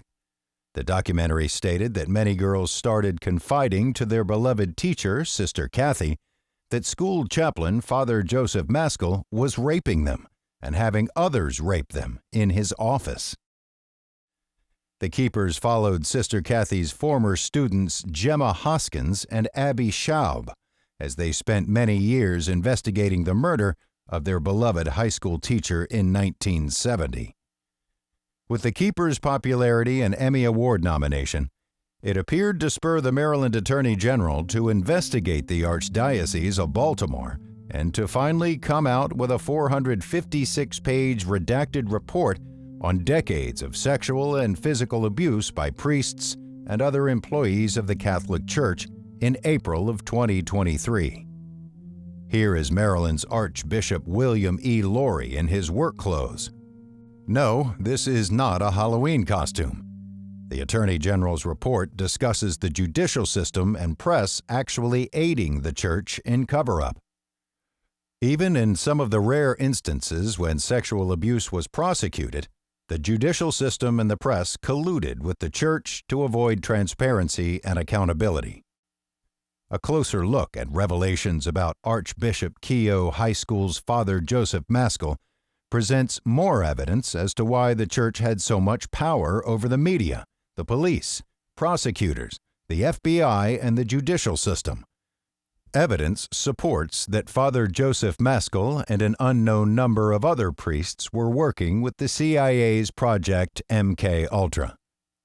Besides Father Joseph Maskell being trained in counseling from the Johns Hopkins, who were working with the CIA's MKUltra, Father Joseph Maskell worked as the chaplain for the Maryland State Police, the Baltimore County Police, and the Air National Guard, where he held the rank of lieutenant colonel. Former Baltimore Sun reporter Tom Nugent, also featured in The Keepers, wrote that Maskell further worked for several years as chaplain at the U.S. Army's Fort Meade military base, which is the home of the National Security Agency. Tom Nugent said 20-year-old Baltimore County office worker Joyce Malecki's murdered body was found on the Fort Meade military base in November of 1969, near the time of Sister Kathy Sesnick's disappearance. Journalist Nugent said the FBI is charged with solving murders on U.S. military bases and told him in 2004 that it had never investigated the Malecki killing and had no records at all related to any investigation of the case. But in 2014, in response to a Freedom of Information request, the FBI reportedly confirmed having compiled thousands of pages on the Malecki murder and, despite a promise to release them, still sits on nearly 6,000 pages. In response to this lack of fidelity, bravery, and integrity, an FBI spokesman said, "Our evidence response team has spent years with guns drawn looking all over our offices and Fort Meade, but we just had a hard time finding anything related to that Malecki murder." Nugent said that time period had 4 other unsolved killings of teenagers, leaving investigators wondering if they are connected to sexual abuse at Archbishop Keough High School and several other Baltimore area Catholic schools. Investigator Gemma Hoskins, seen here being interviewed on The View, had been inspired to become a teacher by Sister Kathy Sesnick and won a Maryland Teacher of the Year award. Here she is on The View. It's so horrifying. What has the reaction been, Gemma, since you released this series from people? It's been overwhelming, surreal. We have been on the receiving end of many more stories of abuse, and Jeans is representative of many of those.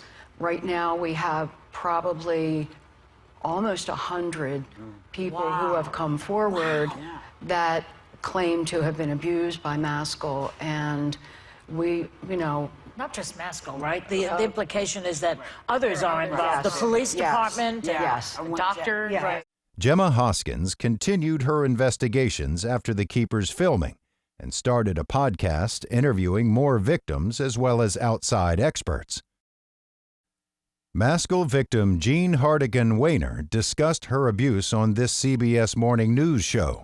I remember being raped by Maskell. Jean Hartigan Weiner says she was also abused by Maskell at the same Catholic school. He was in this pattern of manipulating, controlling. In a 2022 podcast, Jean Weiner recounted how Father Maskell had police come in the back door of his office to rape her, such as Police Captain James Scannell and Officer Robert Zimmerman. In 2023, after the Attorney General released the Church Sex Abuse Report, mainstream news programs such as CBS Morning News interviewed Attorney General Anthony Brown about the report and the cover-up. Maryland Attorney General Anthony Brown issued the report. For many, it ruined their lives, their families, and as disturbing, we found a extensive cover-up in an effort to conceal the abuse. Attorney General Brown added the implication that the church needs to come completely clean as the Attorney General's office settles for nothing less than full disclosure. The Keepers documented how Maskell's victims Jean Hartigan Weiner and Teresa Lancaster brought a lawsuit against Father Joseph Maskell, accusing him of rape. The Keepers presented how Johns Hopkins Psychiatry Department Director Dr. Paul McHugh testified on behalf of Father Maskell and the other defendants. Dr. McHugh convinced the judge that the plaintiffs could not have recalled sexual abuse from repressed memories as they don't exist. McHugh said this despite that such dissociative amnesia is part of dissociative disorder and dissociative identity disorder, formerly multiple personality disorder, which have been part of the Bible of psychiatry, the Diagnostic Statistical Manual, since 1980. Years later, in 2017, the Baltimore Archdiocese ended up disagreeing with its star witness Dr. McHugh when its spokesman, Sean Kane, told the Baltimore Sun that the church fully acknowledges abuse committed by Maskell, paying out over $10 million in settlements related to abuse, including Maskell's victims. Following in the big clown shoes of his predecessor, MK Ultra funding recipient and Hopkins psychiatric director John Whitehorn, Hopkins' Dr. Paul McHugh sat on the board of the False Memory Syndrome Foundation, which advocated for adults accused of raping children. The False Memory Syndrome group ended with disgrace in 2019, as one of its 3 founding members, Ralph Underwager, a psychologist and Lutheran minister, infamously stated that 60% of women sexually abused said it was good for them. Underwager then tried to outdo himself in an interview by celebrating that pedophiles can boldly and courageously affirm what they choose. Baltimore-based Father Joseph Maskell was an equal opportunity pedophile. While he abused many females at Archbishop Keough High School for Catholic girls, he also abused boys, such as Ross Weist, at other places he worked part-time. Weist said that Maskell would then pimp him out to other parishes and offices in Baltimore, Catonsville, Towson, Washington, D.C., and even Fort Meade. Remember that Fort Meade was the home of the vast intelligence group, the National Security Agency.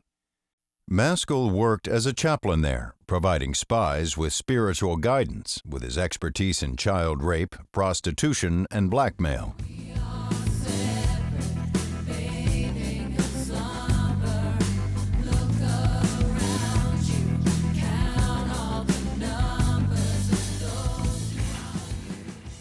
The Maryland Attorney General's Church Sex Abuse Report identifies 158 priests sexually and physically abusing over 600 victims over the past 80 years. Investigators told the court there are likely hundreds more victims. With data from the U.S. Department of Justice suggesting that 86% of child sexual abuse is never reported, the real number is likely over 4,200 victims in the Baltimore Archdiocese, about half of Maryland.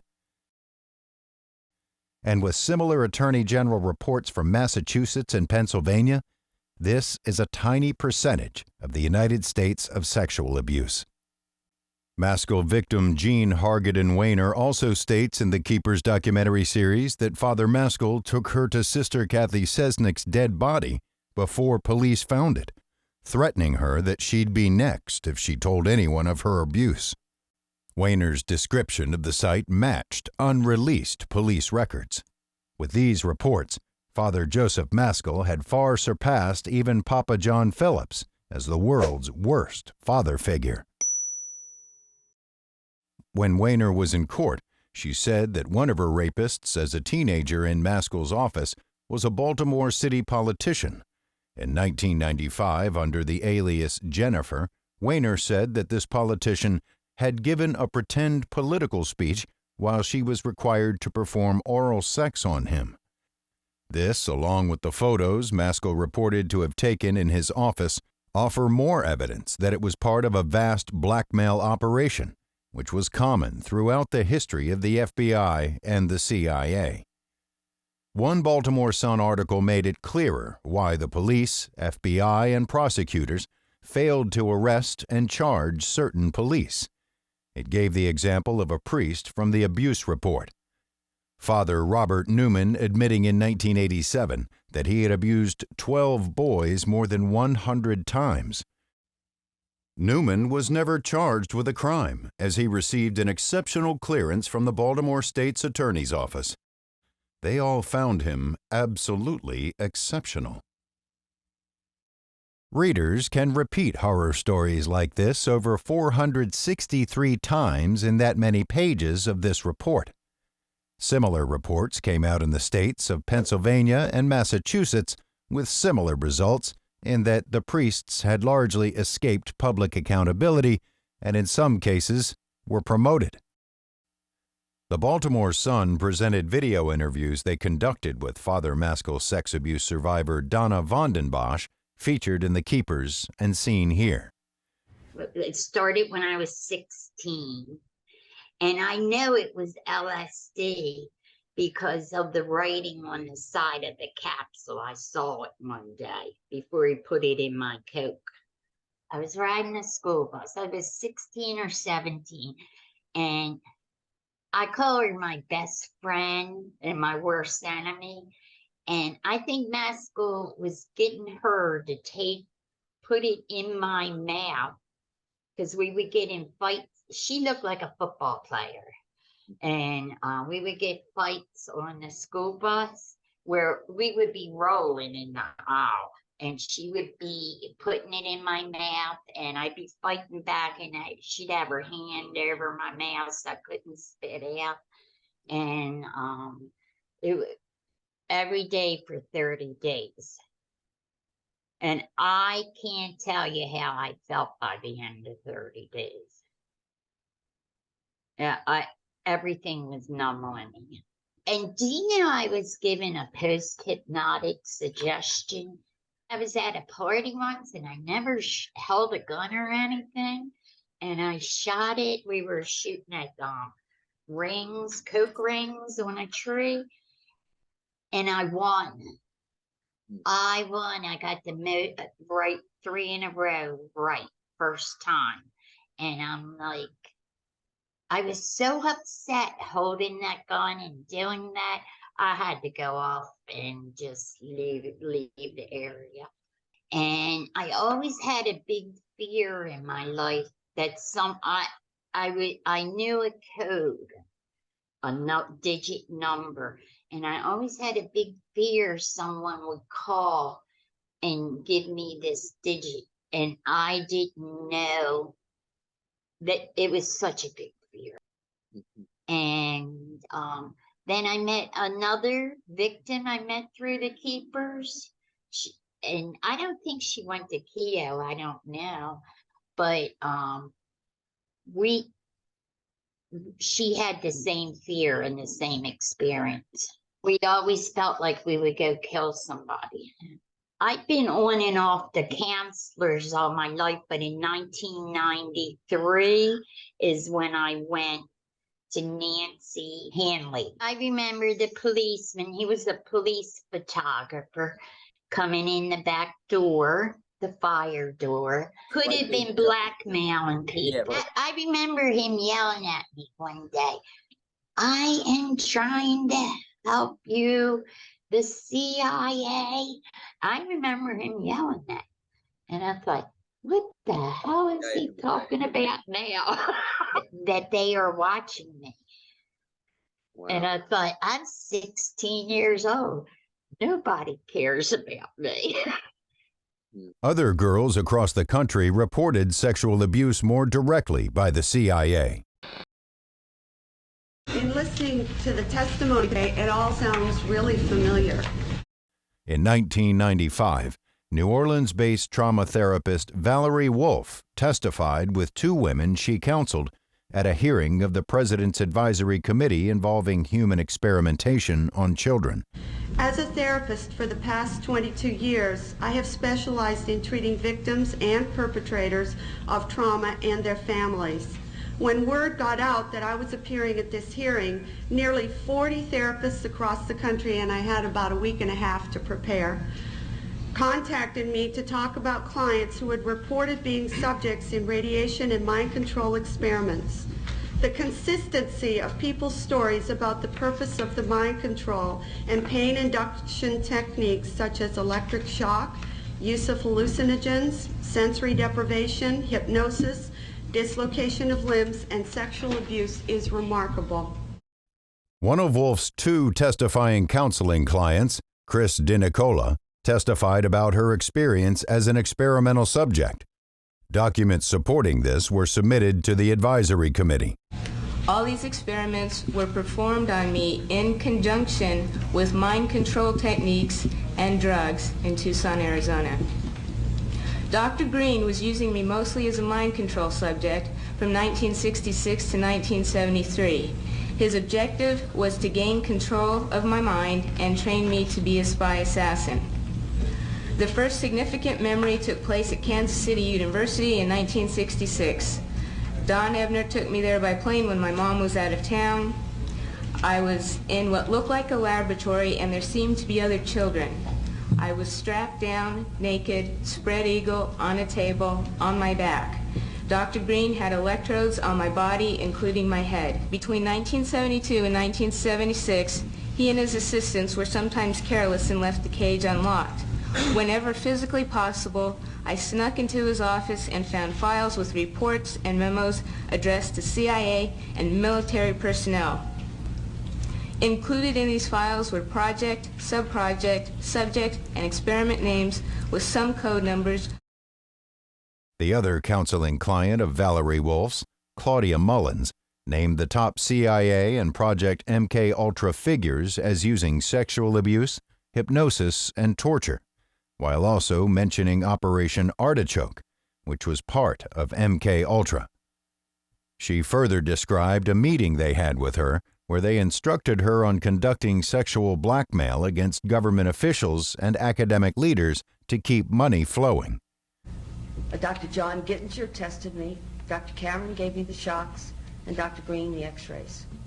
Then I was told by Sid Gottlieb that, quote, I was right for the big A, or meaning artichoke. Gave me for the odd bruises, needle marks, burns on my head, fingers, and even the genital soreness. I had no reason to believe otherwise. They had already begun to control my mind. The next year, I was sent to a lodge in Maryland called Deep Creek Cabins to learn how to sexually please men. I was taught how to coerce them into talking about themselves, and it was Richard Helms, who was deputy director of the CIA, Dr. Gottlieb, Captain George White, Morris Allen, who all planned on filming as many high government agency officials and heads of academic institutions and foundations as possible, so that later when the funding for mind control and radiation started to dwindle, projects would continue.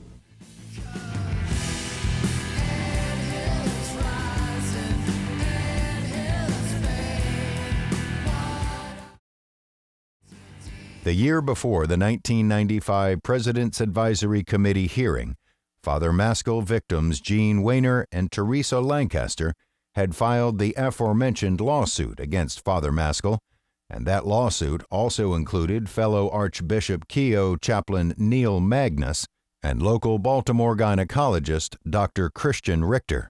This was covered in The Keepers in 2017, and in this local news segment in 1994. The other alleged victim, Jane Roe, claims the same things happened to her. Plus, she says Father Maskell took her to a local gynecologist, Dr. Christian Richter, where she alleges, during several exams, they both raped her.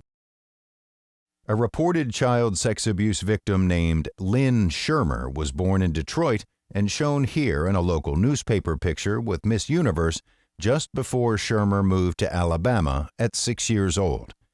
When Lynn got older, she said that she found out her father received money from the CIA to allow them to experiment on her at an annex of a NASA facility in Huntsville, Alabama, as a child.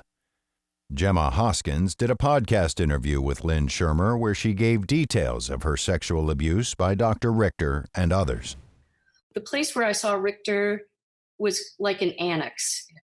It was a facility that my perpetrators used when they couldn't get into the main facilities at NASA. And Richter came in and was hovering behind the main perpetrator. And he had with him a black box, and he gave the box to the main guy, and they hooked me up. Richter, again, he paced around behind. The main guy did all the work. And when it was over, Richter was really pleased. And then he raped me. In 2021, a woman named Liz, who worked as a medical assistant for Dr. Christian Richter for years, came forward and corroborated evidence of Teresa Lancaster's and Lynn Shermer's statements about Richter.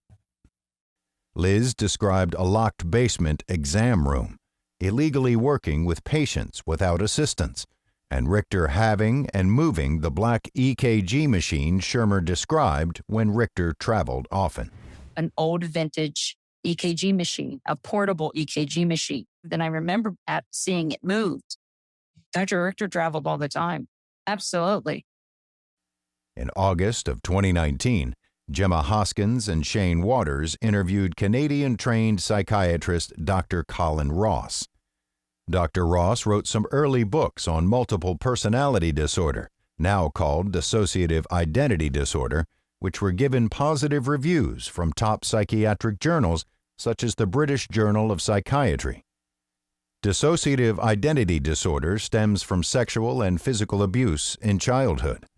As previously discussed, Dr. Ross reviewed 10,000 declassified CIA MKUltra documents for his book, The CIA Doctors: Human Rights Violations by American Psychiatrists.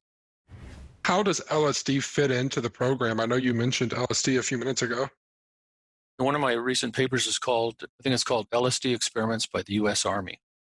And it's a detailed history of, so the Army, the Air Force, the Navy, and the CIA all did LSD experiments.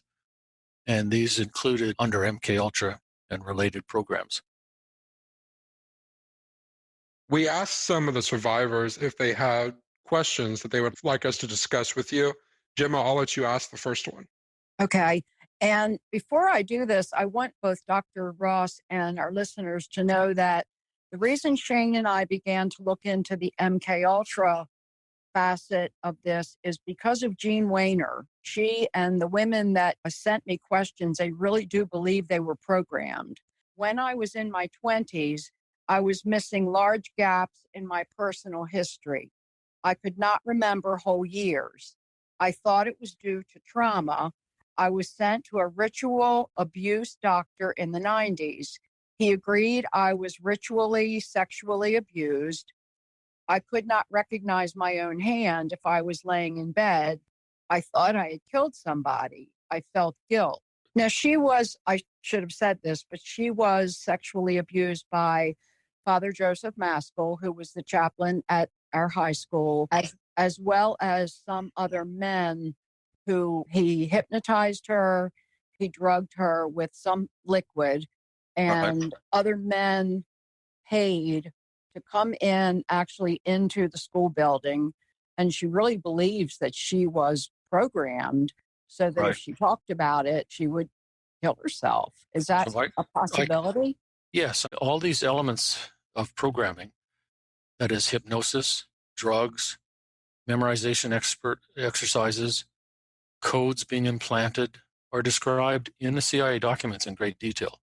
So they would hypnotize somebody who's sometimes just a secretary in the CIA, who's a good hypnotic subject. They hypnotize her.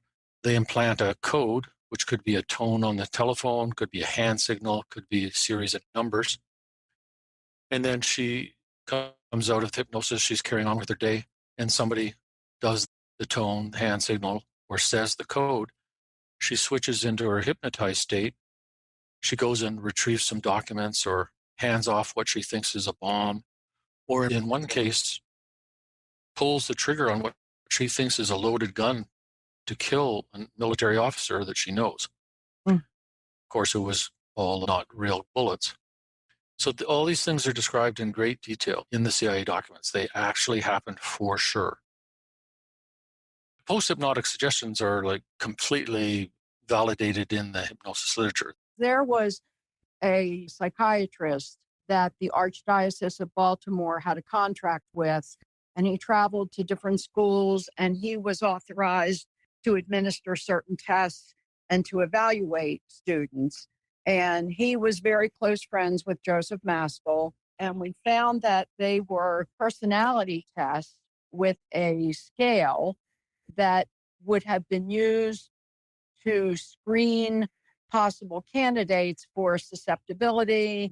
And we have heard from like hundreds of alumni who said they were given that test in a classroom in their freshman year.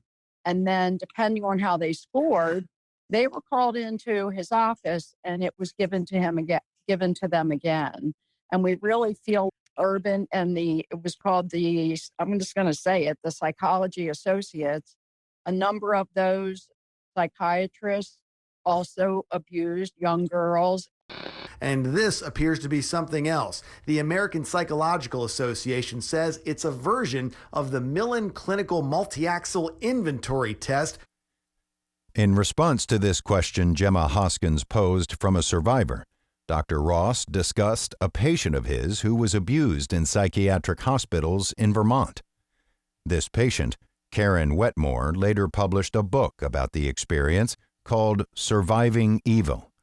She explored her medical records and did Freedom of Information Act requests on related CIA documents, finding Robert Hyde in her records.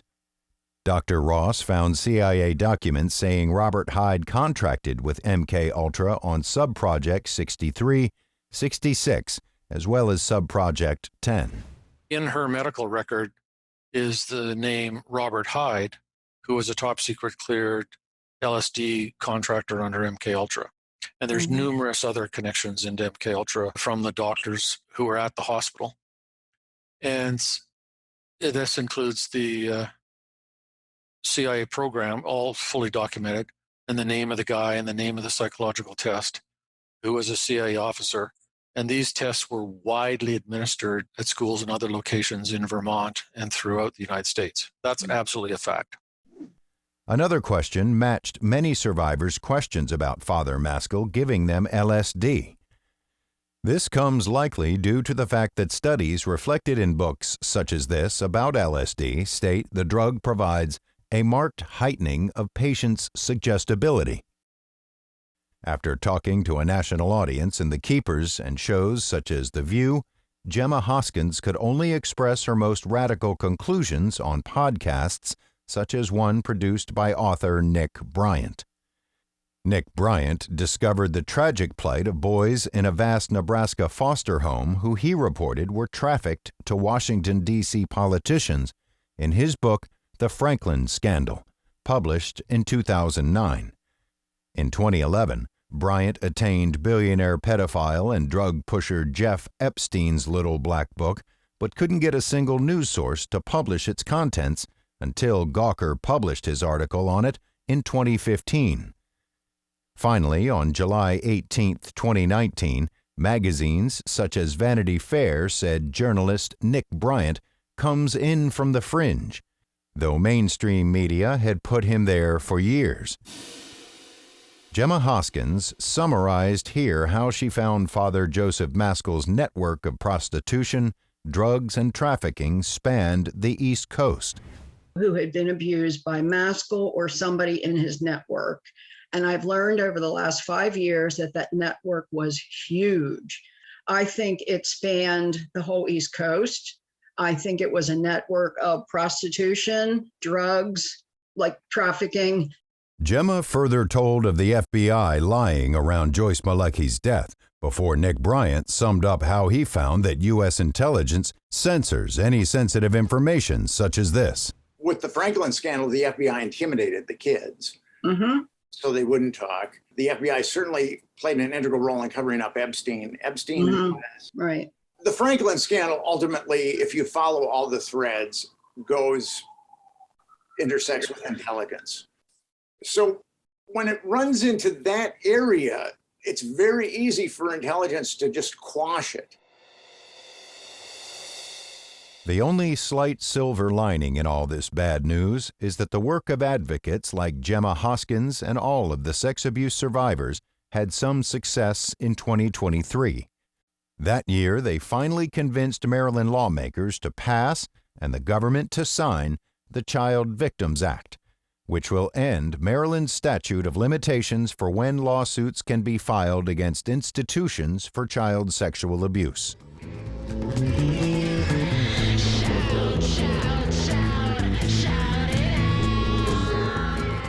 Regarding the promotion of marijuana by marijuana dispensaries that have weeded their way into every crevice of the country, that and the psychedelic promotion have really played out well as the soma lulling us along in the brave new world that we're living in today. Of course, people can use whatever drugs they like, but the oligarchs groups such as the World Economic Forum are trying to convince us to be happy with their ever-increasing tyrannical ways. For example, the World Economic Forum leader Klaus Schwab said that by 2030, you'll own nothing and be happy.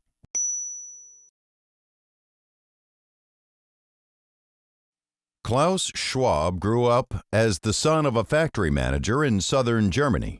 Klaus's father, Eugen Schwab, was the director of the factory of the Swiss company Escher Weiss in Ravensburg when Klaus Schwab was born in 1938. Escher Weiss was the biggest employer in Ravensburg in the 1930s. With a small Jewish community in Ravensburg, Escher Weiss didn't seem to have a problem when the Nazis forced the sale of the 4 large Jewish department stores and when at least 8 died violently in the 1930s. Under the term racial improvement in Ravensburg, people with mental or physical illnesses received 389 sterilization operations in the 1930s.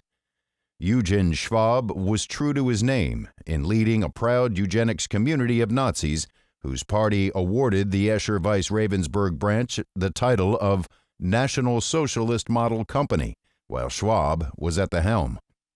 When World War II started, Escher Weiss benefited from the fact that 3,600 forced laborers worked in Ravensburg, who the company kept in a special camp.